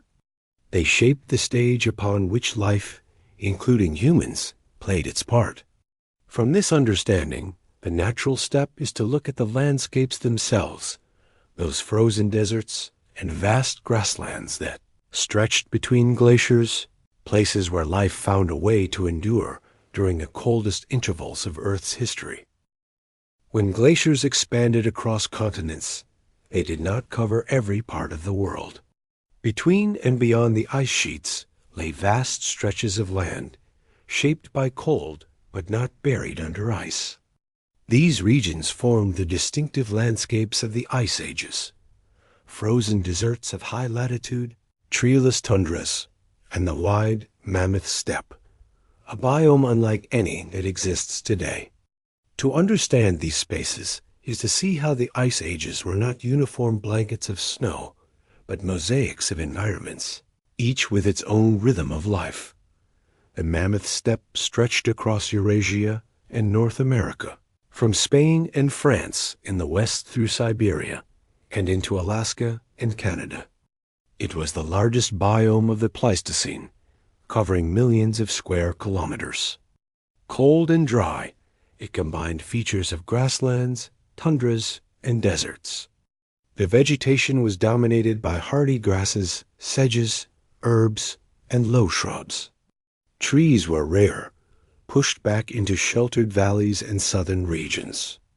This treeless plain was open and windswept, but also rich in productivity, supporting immense herds of grazing animals. Here, woolly mammoths, woolly rhinoceroses, bison, musk oxen, and wild horses roamed in great numbers. Predators such as cave lions, hyenas, and wolves followed them, creating ecosystems of remarkable diversity. Fossil evidence shows that the mammoth steppe supported more biomass of large mammals than any modern ecosystem. You might reflect on how counterintuitive this seems. A cold, harsh landscape, yet capable of sustaining abundant life. The secret lay in its grasses, which grew densely in short summers, providing a reliable food source even under severe conditions. The soils of the mammoth steppe were dry and often frozen near the surface, but they allowed hardy plants to grow. Seasonal melting provided brief bursts of moisture, enough for grasses to flourish. Unlike modern tundra, where wetlands dominate and productivity is low, the mammoth steppe remained relatively dry, supporting vegetation suitable for grazers. This subtle balance made it one of the most successful habitats of the ice ages. North of the mammoth steppe lay true tundra and frozen desert. In these regions, temperatures were lower, soils thinner, and vegetation sparse. Mosses, lichens, and a few grasses clung to the land. Winds swept across open plains, carrying snow that never fully melted. These frozen deserts were harsher environments, supporting fewer animals. Still, some species adapted, such as reindeer and Arctic foxes, which endured by moving constantly and relying on seasonal resources. South of the Mammoth Steppe, forests and woodlands waited in warmer zones. During glacials, they retreated into smaller refuges, only to expand again during interglacials. This constant shifting created sharp contrasts. Open plains where today there are forests, frozen tundras where now there are lakes and meadows. The geography of Ice Age landscapes was dynamic, breathing in and out with each cycle of cold and warmth. You may notice how this interplay of environments reveals the flexibility of life across the planet. Rivers and lakes added further variety. Meltwater from glaciers carved wide valleys and filled basins, creating proglacial lakes. These bodies of water often expanded and contracted with the seasons, offering resources for plants, animals, and eventually humans. Floodplains supported grasses and shrubs, while frozen channels carried ice into lower latitudes. In Siberia and North America, evidence of such shifting waterways remains visible in today's landscapes. One striking feature of the Mammoth Steppe was its continuity. Unlike today's fragmented ecosystems, it stretched nearly unbroken across continents. From Western Europe to Eastern Alaska, similar species thrived under similar conditions. This allowed animals to migrate freely, following resources and adapting to gradual shifts in climate. It is calming to think of this continuity, an entire hemisphere linked by a single vast environment, alive with movement and interaction. The diversity of the steppe was not only biological, but also ecological. Grazers fed on grasses, browsers on shrubs, predators on herbivores, and scavengers on the remains. Each niche was filled, creating a balanced system. When climates warmed and forests returned, this balance shifted, favoring different species. The steppe itself contracted, giving way to woodlands and wetlands. Yet during each glacial advance, it spread again, reclaiming space. The rhythm was cyclical, steady, and dependable. Permafrost, the frozen ground beneath the surface, preserved much of this record. In Siberia and Alaska, frozen soils have kept bones, tusks, and even flesh of mammoths and other animals intact for tens of thousands of years. These remains give us direct glimpses into Ice Age life, stomach contents revealing diets, teeth showing wear patterns, fur and skin illustrating adaptation to cold. Such preservation underscores how deeply the land itself participated in holding memory. It is gentle to realize that humans, too, entered these landscapes. Hunters followed herds across the steppe, building shelters from bones and hides, lighting fires against the wind. The open plains offered food and movement, but also challenge. Yet the very abundance of animals made survival possible. The Mammoth Steppe was not barren for humans. It was a provider. Archaeological sites across Europe and Siberia reveal tools, hearths, and art created in this environment.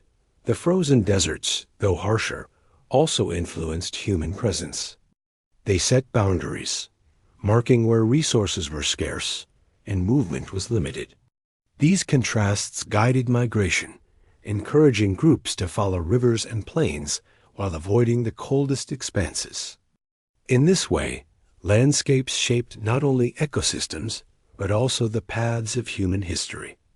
When we reflect on these Ice Age environments, it is important to remember that they no longer exist in their original form.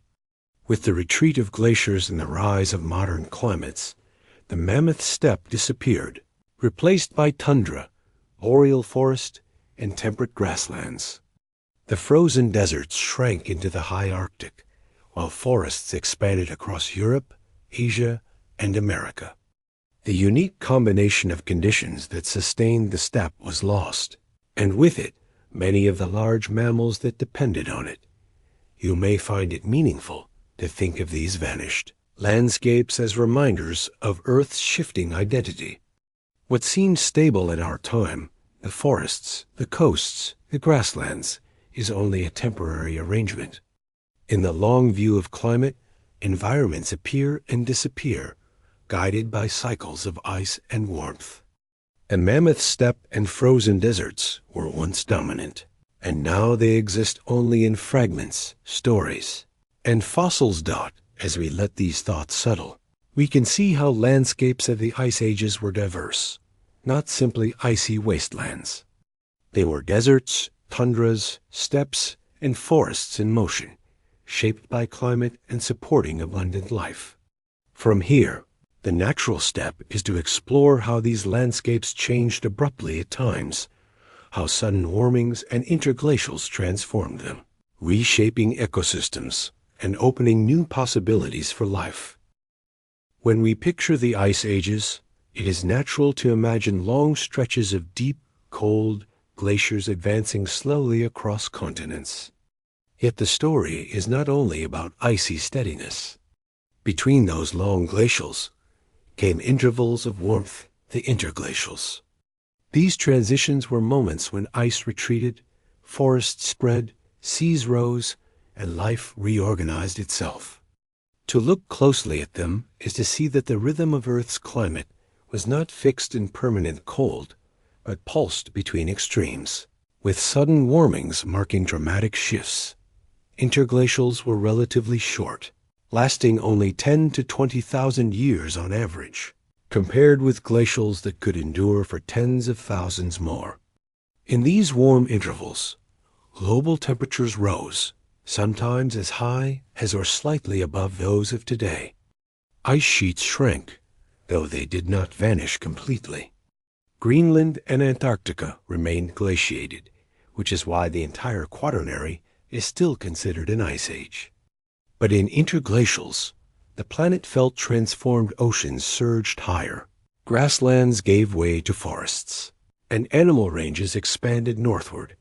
One of the striking features of these transitions is their speed. Geological records show that warming at the end of glacials often unfolded in just a few thousand years, sometimes even centuries. In climate terms, this is rapid. You might reflect on how sudden such a change would feel for ecosystems and species accustomed to long cold. Forests that had retreated to southern refuges spread north again. Rivers swelled with meltwater. Coasts were redrawn as seas rose tens of meters. Life responded quickly, shifting to occupy new spaces. Evidence from ice cores reveals these sudden warmings in exquisite detail. Layers of snow compacted into ice capture year-by-year changes in temperature and greenhouse gases. Within them, scientists see abrupt jumps in carbon dioxide and methane concentrations, coinciding with rapid temperature increases. These records confirm that interglacials were not gradual drifts into warmth, but clear steps upward, amplified by feedbacks in the atmosphere and oceans. The most recent interglacial before our own was the Eemian, about 125,000 years ago. During this period, global temperatures were slightly warmer than today, and sea levels were several meters higher. Forests spread far north into regions now covered by tundra. Animals, including elephants and hippopotamuses, lived as far north as Britain. The Eemian shows us that interglacials could create worlds surprisingly different from glacials, and even somewhat different from our own Holocene. Within glacials themselves, there were also abrupt warmings called Dansgaard-Oeschger events, especially evident in Greenland ice cores. These episodes involved sudden temperature increases of several degrees within decades, followed by slower cooling. They remind us that even in the midst of ice age cold, the climate system could shift abruptly. Meltwater pulses, ocean circulation changes, and atmospheric feedbacks all played roles. Though regional in their strongest effects, these events demonstrate the capacity of Earth's climate to move in sudden steps, not only slow arcs. For humans and animals living through these transitions, the effects were profound. Expanding forests offered new foods, shelters, and habitats. Shrinking grasslands reduced grazing grounds for large herbivores, changing hunting opportunities. Rising seas cut off migration routes, isolating populations on islands or peninsulas. You might notice how these physical changes guided history. They were not obstacles alone, but also invitations to adapt, explore, and find new balances. One gentle way to think of interglacials is as pauses, warm intervals within a longer frozen rhythm. During them, biodiversity increased, ecosystems flourished, and human populations grew. Yet the return of cold was always on the horizon. The cycles repeated, reminding life that no state was permanent. This alternation between cold and warmth created evolutionary pressures. Selecting for adaptability and resilience. It is calming to recognize that our present time, the Holocene, is one of these interglacials.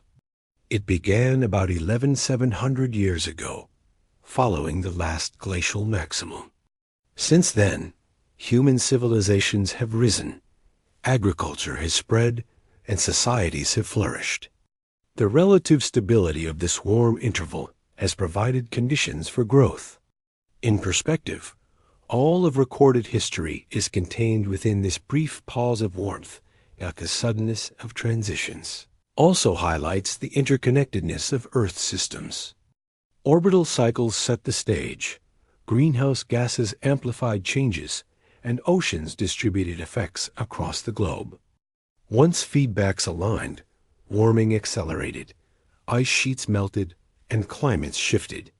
If you pause to consider, you may see how finely balanced the system is. Small triggers can lead to large outcomes when multiple processes reinforce one another. These interglacials are not only interesting in themselves, they are also guides for thinking about the future. They show that Earth can warm quickly when conditions align. They remind us that sea levels can rise significantly within warm intervals. And they demonstrate that life, though challenged, finds ways to continue, reshaping its patterns in response to new environments. It is worth reflecting on how perspective from the past helps us understand the present. The landscapes of interglacials were different from those of glacials, but both belong to the same broader cycle. Frozen deserts gave way to forests, grasslands retreated, and wetlands expanded. Rivers carried more water, lakes filled, and coasts shifted inland. To walk across such a landscape would have been to see abundance where once there was scarcity. You may notice how the Earth's ability to transform brings not only challenge, but also renewal. As we let these reflections rest, the picture becomes clear. The ice ages were not unbroken stretches of cold, but pulses of cold and warmth, each reshaping the planet. Interglacials, brief but significant, marked the turning points of this rhythm.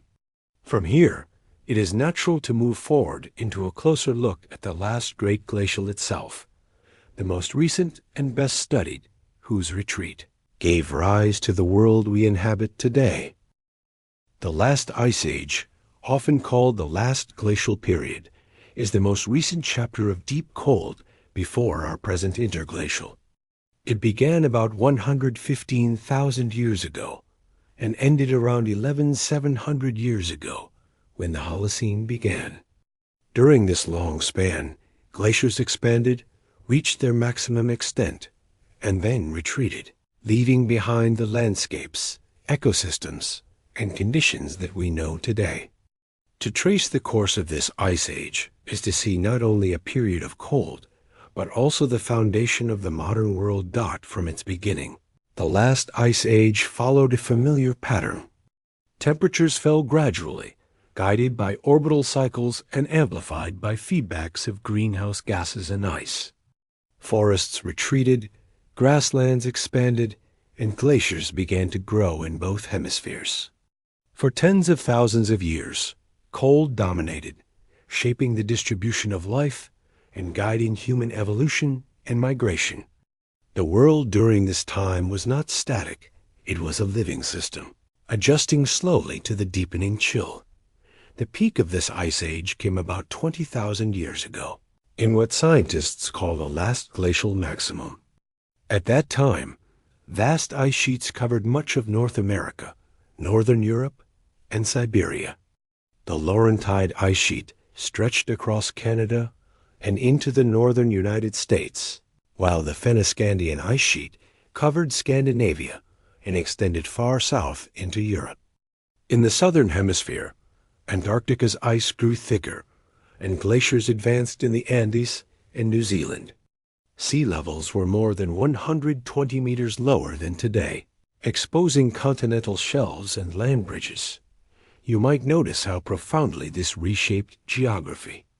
The Bering Land Bridge connected Asia and North America, enabling migrations of animals and humans. Britain was joined to continental Europe, and many islands of Southeast Asia formed a single landmass known as Sunda. Australia and New Guinea were connected, creating the continent of Sahul. These connections allowed species, including humans, to spread into new regions. Geography was not fixed.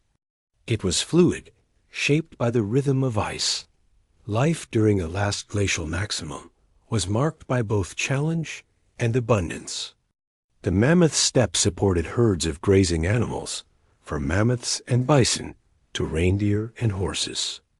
Predators, including cave lions, dire wolves, and saber-toothed cats, followed them.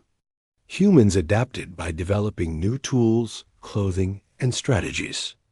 In Europe, shelters were built from mammoth bones and hides.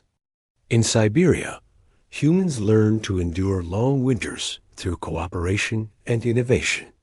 Archaeological evidence shows communities thriving even under glacial skies, testifying to resilience.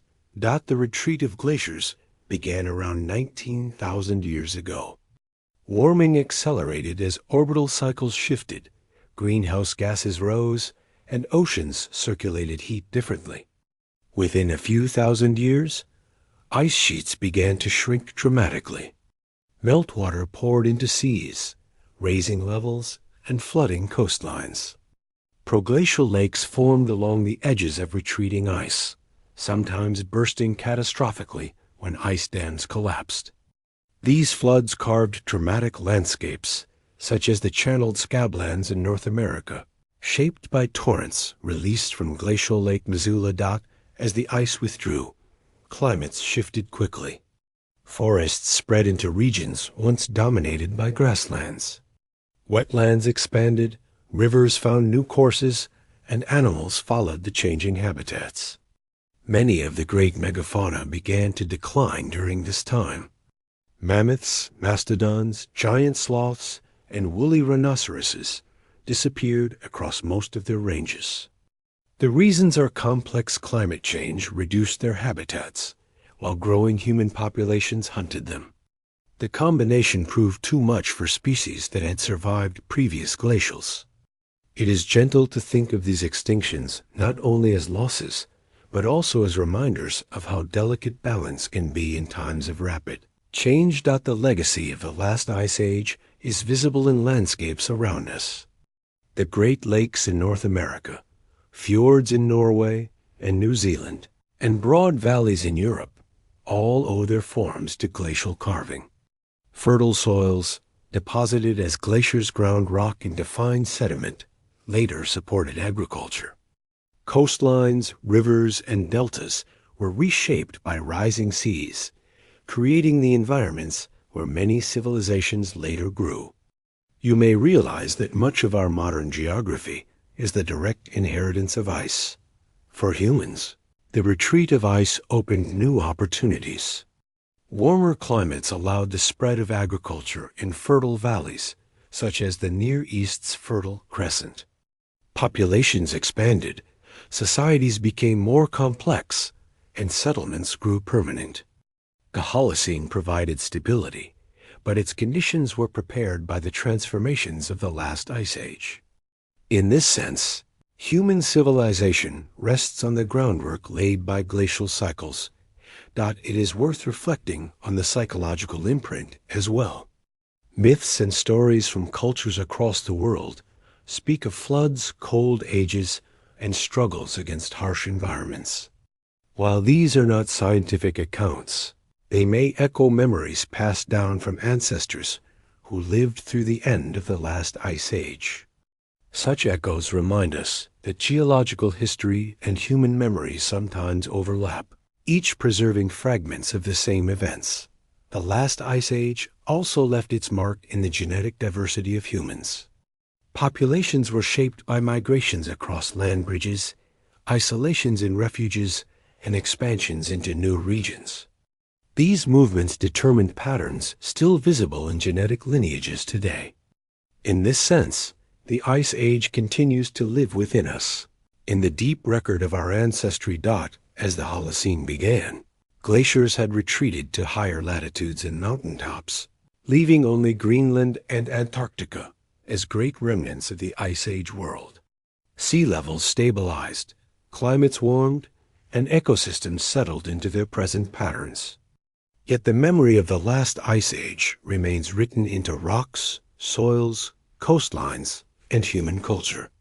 You might think of it as a foundation, both visible and invisible, that supports the present.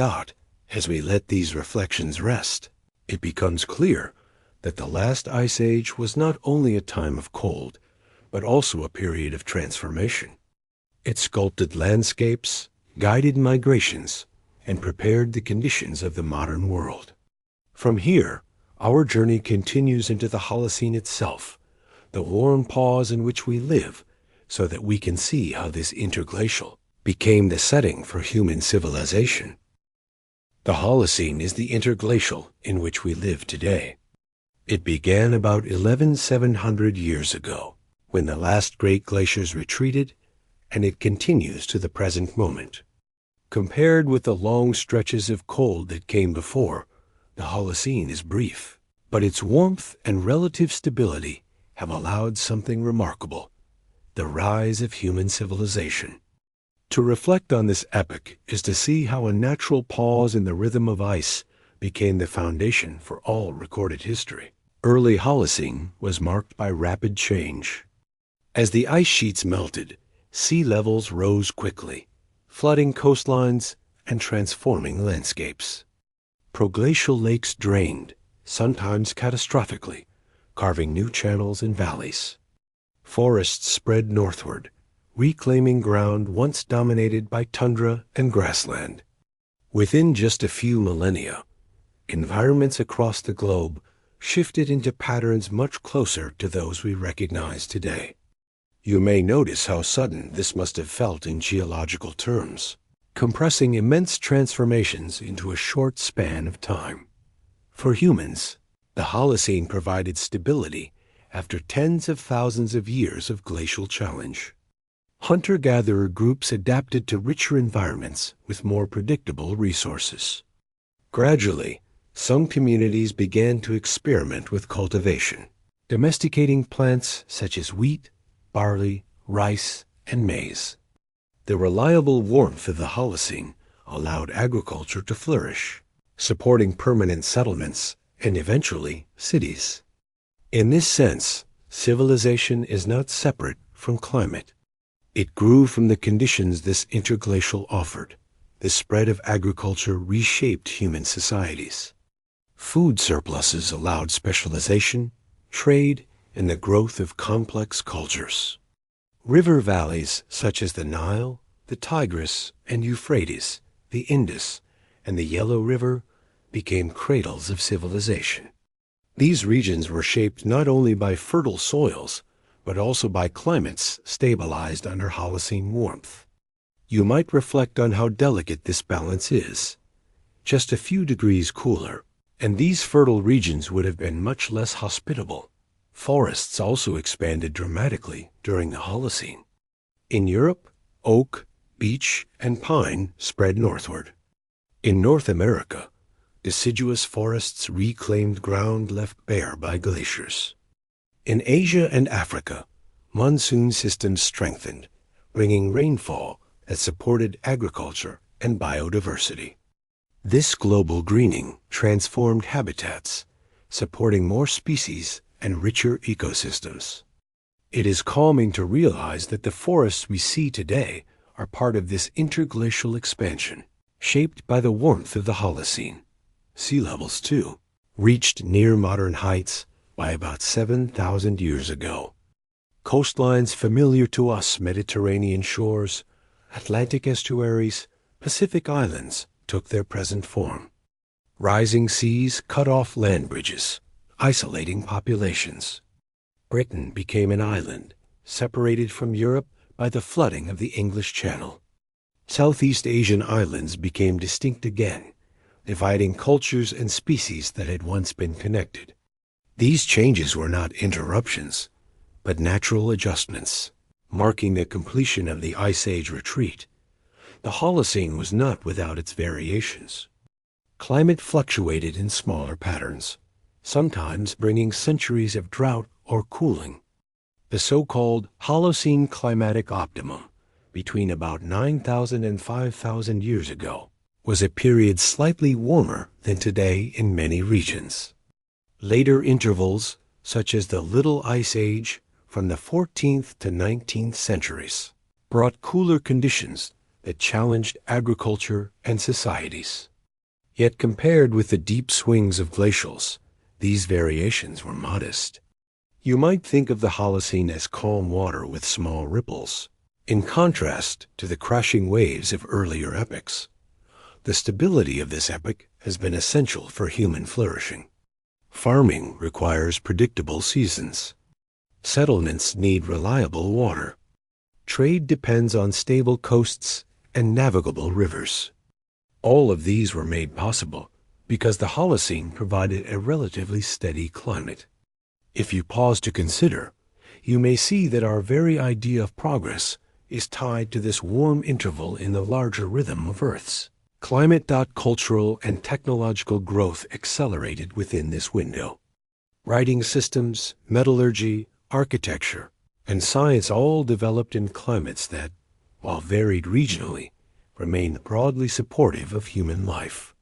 Migration continued, with humans spreading into remote islands of the Pacific, deserts, and mountain ranges.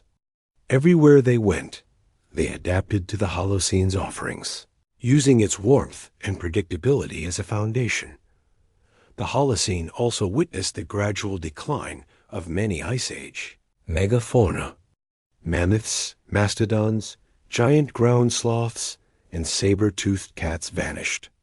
Some extinctions were driven by warming climates, others by human hunting, and many by the combination.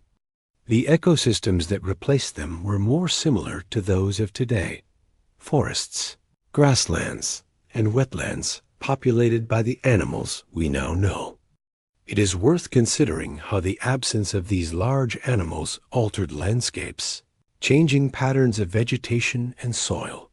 From a geological perspective, the Holocene is simply one interglacial among many. It may last another few thousand years or longer, depending on orbital cycles and feedbacks. Eventually, left to natural rhythms, glaciers would be expected to advance again. Yet from the human perspective, it feels unique because it is the setting of all our history, the only climate we have ever known directly. You may sense how this dual perspective helps us hold both humility and gratitude. Scientists today sometimes speak of the Anthropocene, a term proposed to mark the growing influence of humans on Earth systems. Whether or not it becomes a formally recognized epoch, the idea reminds us that human activity through agriculture, deforestation, and the release of greenhouse gases has begun to alter the Holocene's balance. This discussion belongs to the present, but it rests on the recognition that the stability we inherited is unusual in the long rhythm of ice ages. The legacy of the Holocene is visible everywhere. In cities built along coasts stabilized by rising seas, in farms nourished by soils left behind by glaciers, and in cultures rooted in the predictability of seasons. All of these depend on the calm climate of this warm pause. It is gentle to reflect that without it, the shape of our societies would be unrecognizable. As we close this reflection, we can see the Holocene not as the end of the story, but as one part of a cycle. It is the warm breath between longer inhales of cold. It is a pause that has enabled life, and especially human civilization, to flourish. From here, it is natural to turn our thoughts back to the broader pattern. How ice ages as a whole influence evolution and adaptation, shaping not only humans, but countless other species across time. When we reflect on the long history of ice ages, it is not only landscapes and climates that change. Life itself, plants, animals, and even humans, was shaped by these cycles of cold and warmth. Evolution responded to shifting habitats, extinctions, and new opportunities. To understand this influence is to see the ice ages not only as geological events, but also as biological forces, sculpting the diversity of life we know today. During glacials, ecosystems contracted. Forests withdrew into southern refuges. Deserts spread, and grasslands expanded across exposed shelves and plains. Animals followed these shifts. Species adapted by moving into new areas, changing diets, or altering behaviors. Those unable to adjust declined or vanished. In interglacials, the pattern reversed. Forests spread, grasslands shrank, and species recolonized regions once buried by ice. You might notice how this constant contraction and expansion acted like a sieve, filtering species through repeated tests of adaptability. Large mammals or megafauna illustrate this clearly. Mammoths, woolly rhinoceroses, and bison thrived on the open steppes during glacials, only to retreat or disappear when forests returned. Reindeer migrated with shifting vegetation, while lions and wolves adjusted their ranges to follow prey. In each case, survival depended not on static traits, but on flexibility. It is calming to think that the resilience we admire in animals today has deep roots in these ancient cycles. Smaller species were equally influenced. Rodents, birds, and insects shifted ranges, sometimes evolving into distinct forms when populations were isolated in refuges. Plants, too, show genetic traces of these cycles. Pollen records reveal how species such as oak, beech, and spruce retreated into southern Europe during glacials and spread northward again in interglacials. Over time, these movements shaped genetic diversity, leaving marks still visible in modern populations. Ice ages also encouraged speciation. When populations were separated by glaciers, seas, or shifting climates, they evolved independently. Later, when climates warmed and ranges expanded, these groups sometimes met again, mixing or competing. The cycles of separation and reunion created opportunities for new species to arise. You may reflect on how these natural barriers acted like quiet laboratories of evolution, guiding the branching of life's tree. Extinction was another outcome. Many megafauna species disappeared at the end of the last ice age, unable to adapt to rapid warming and human hunting pressures. Yet even before humans, extinctions occurred as part of natural cycles. Species finely tuned to glacial environments struggled when forests spread. Those suited to warmth declined when cold returned. The record of fossils shows a continual turnover, a reminder that change is the rule, not the exception. For humans, the ice ages were both challenge and catalyst. Harsh climates favored cooperation, tool use, and innovation. Populations migrated widely, adapting to deserts, forests, tundras, and coasts. These adaptations influenced not only biology, but culture. Genetic diversity across modern humans reflects these migrations, shaped by glacial advances and retreats. You might find it grounding to consider that even our social bonds, languages, and technologies were partly molded by the pressures of Ice Age environments. The cycles also influenced domestication. Many of the plants and animals that became central to agriculture were survivors of Ice Age shifts, resilient species, capable of enduring varied climates. Wheat and barley thrived in the Fertile Crescent after the last glacial retreat. Goats, sheep, and cattle adapted to human use because they were already flexible in diet and habitat. In this sense, the foundations of agriculture, and thus civilization, were prepared by the evolutionary filters of the Ice Ages. Marine life, too, bore the mark of glacial cycles. Changing sea levels altered coastlines and habitats. Coral reefs contracted during glacials, when seas fell, and expanded again in interglacials. Fish populations shifted with ocean currents and temperatures. Plankton communities changed, influencing the entire food web. The oceans, like the land, carried the signature of repeated cycles, guiding which species thrived and which declined. It is gentle to see that evolution under Ice Age rhythms was not only about survival, but also about opportunity. New habitats opened when glaciers retreated, inviting colonization. River valleys, fertile with glacial deposits, supported expanding ecosystems. Isolated refuges preserved genetic diversity, later released when climates warmed. The Ice Ages acted as both pressure and promise, challenging species while also creating new possibilities. Humans themselves carry genetic evidence of these influences. DNA studies show how populations were shaped by glacial refuges in Africa, Europe, and Asia. Some lineages survived in small, isolated groups, only to expand during interglacials. Others moved across exposed land bridges, leaving traces in modern genomes. Even interbreeding with Neanderthals and Denisovans, shaped by Ice Age distributions, contributed to the genetic tapestry of our species. From a broader perspective, the Ice Ages acted as engines of diversity. They removed some species, preserved others, and encouraged the rise of new forms. Evolution is never static, but under the cycles of ice, it became especially dynamic. You may realize that the richness of life today, the forests, grasslands, oceans, and animals we know, was built through these repeated tests of resilience.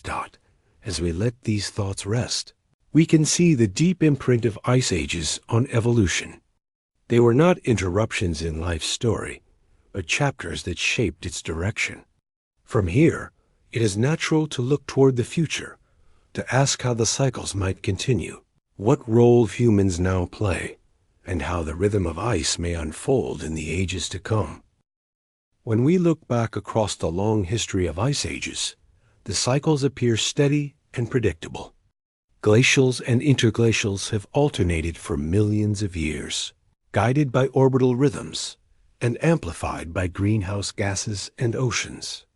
If these patterns continued without interference, another glacial would eventually be expected, many thousands of years in the future. Yet the story of the Earth's climate is not only written by orbital mechanics. Today, human activity has become part of the equation, adding a new layer to the natural rhythm. To think about the future of Ice Ages is to balance two perspectives: the long, quiet cycles of the planet and the rapid, recent changes brought by humans. According to orbital calculations, the Earth is currently in a phase that would normally lead toward gradual cooling. The Holocene, our present interglacial, has lasted about 11,700 years. Past interglacials often lasted between 10,000 and 20,000 years, suggesting that the natural progression would eventually move toward another glacial. Some researchers estimate that without human influence, ice sheets might have begun to advance again in 50,000 years or more. This is not immediate in human terms, but it is close in geological time. You may notice how comforting it is to realize that the natural cycle is slow, unfolding on scales far beyond our lifetimes. However, greenhouse gases released by human activity have altered this trajectory. Carbon dioxide levels today are higher than at any point in at least the last 800,000 years, as shown by ice cores. Methane and nitrous oxide, too, are elevated.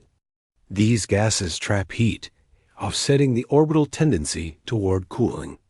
Climate models suggest that their presence may delay the onset of the next glacial by tens of thousands, perhaps even hundreds of thousands of years.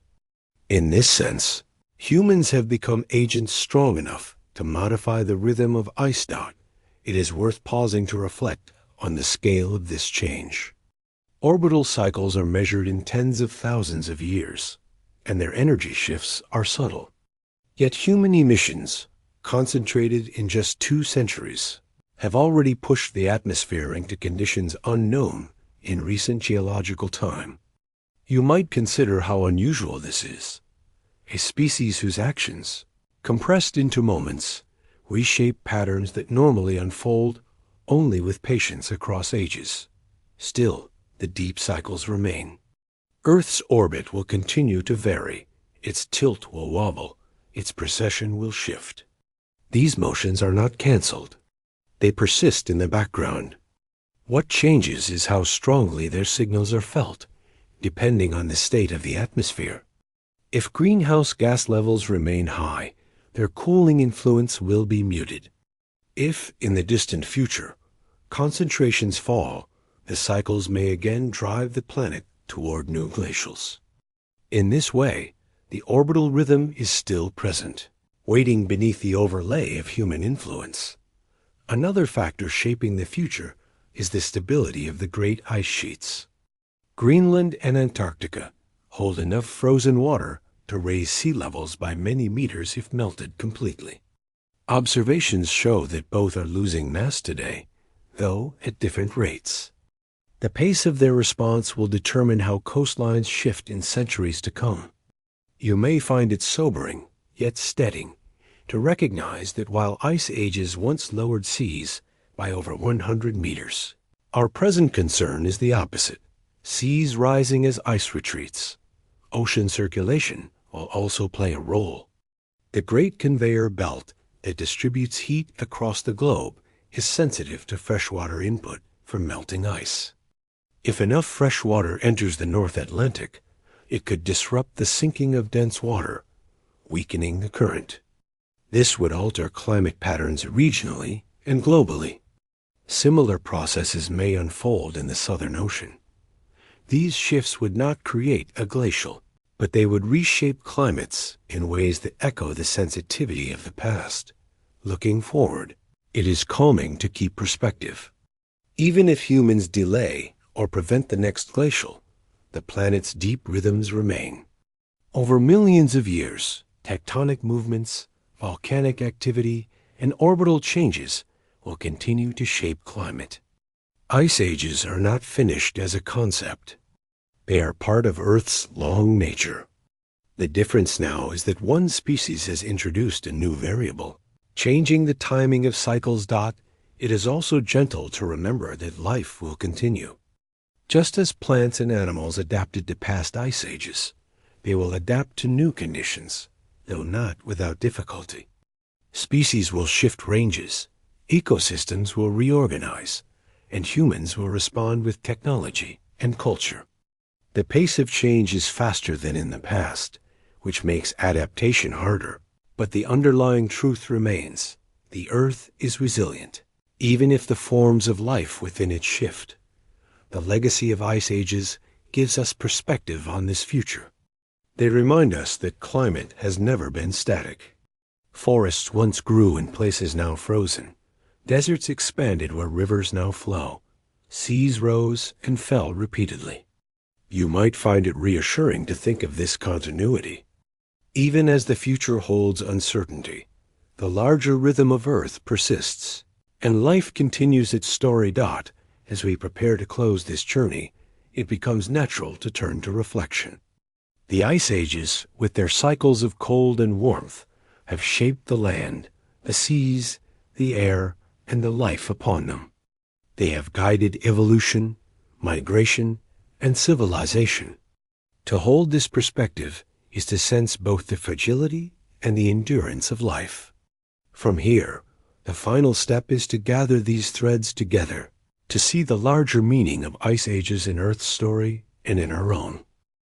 As our journey through the story of ice ages draws to a close, it is gentle to pause and gather the threads together.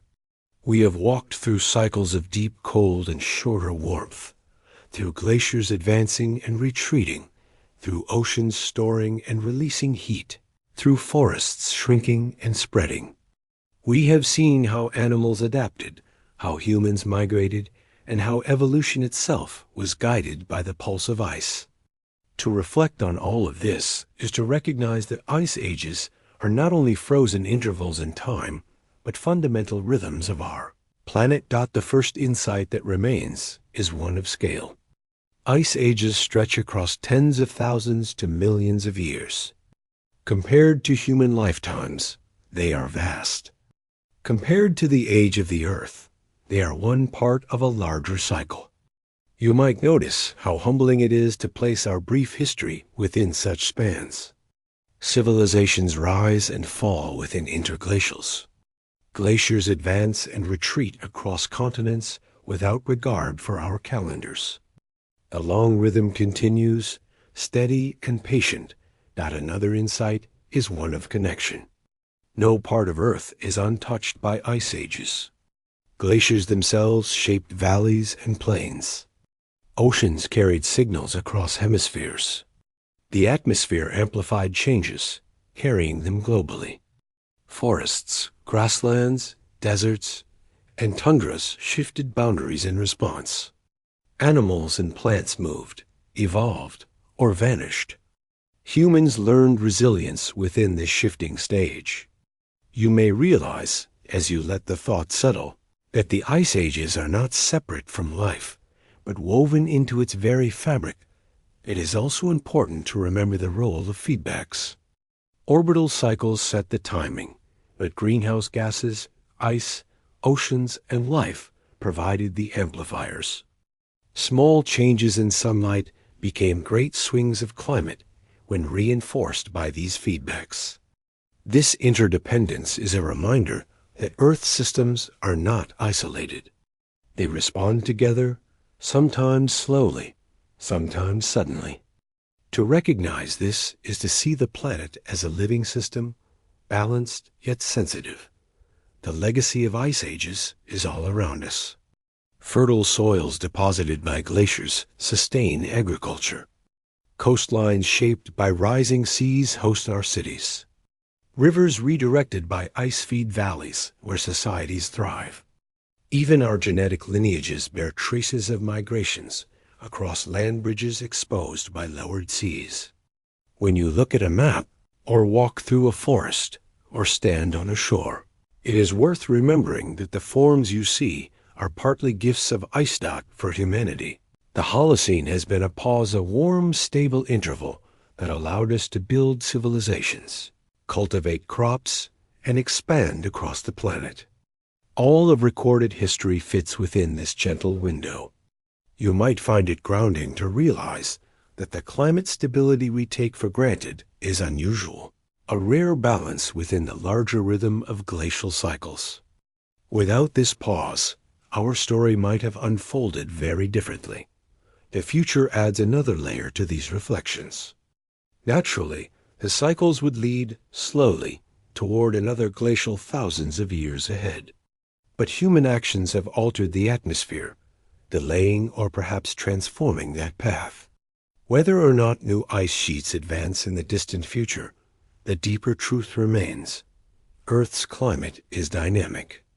It has always changed, and it will continue to change. What varies is how gently or abruptly those changes unfold, and how well life, including ourselves, adapts. There is comfort in seeing that life endures. Through dozens of glacial cycles, species adapted, ecosystems reorganized, and resilience proved stronger than fragility. Extinctions occurred, but new forms of life emerged. The cycles of ice tested life, but also shaped its richness. You may sense, in this perspective, a quiet assurance. Change is natural, and resilience is equally natural. As we close, it is worth reflecting on what ice ages teach us about perspective. They remind us that permanence is an illusion. Forests come and go, seas rise and fall, glaciers advance and retreat. What feels unchanging in a human lifetime is only a phase in Earth's longer memory. To accept this is not to feel unease, but to feel peace. The world has always shifted, and still it endures. This journey through the ice ages has been a way of seeing Earth's history with softer eyes. Not as drama, but as rhythm. Not as catastrophe, but as continuity. The glaciers that carved valleys, the oceans that carried carbon, the animals that grazed on steppes, the humans who crossed land bridges, all belong to one story. A story of cycles, of patience, of connection. As you let these thoughts rest, you might notice a sense of calm perspective. We live in a warm interval, brief yet generous, shaped by ages of cold before it. The ice ages are not behind us in full. They are part of the ongoing heartbeat of the planet. To carry this awareness is to walk more gently, recognizing that we are participants in Earth's long story, not separate from it. And with that awareness, it feels natural to close this reflection. The cycles of ice continue, steady and slow, and within them life, including ours, finds its way forward. Thank you for spending this peaceful time with the Sleepy Brain Dose. May the calm rhythm of science stay with you as you relax and drift into sleep. Subscribe if you'd like to return for more gentle journeys into knowledge, anytime you need calm and quiet.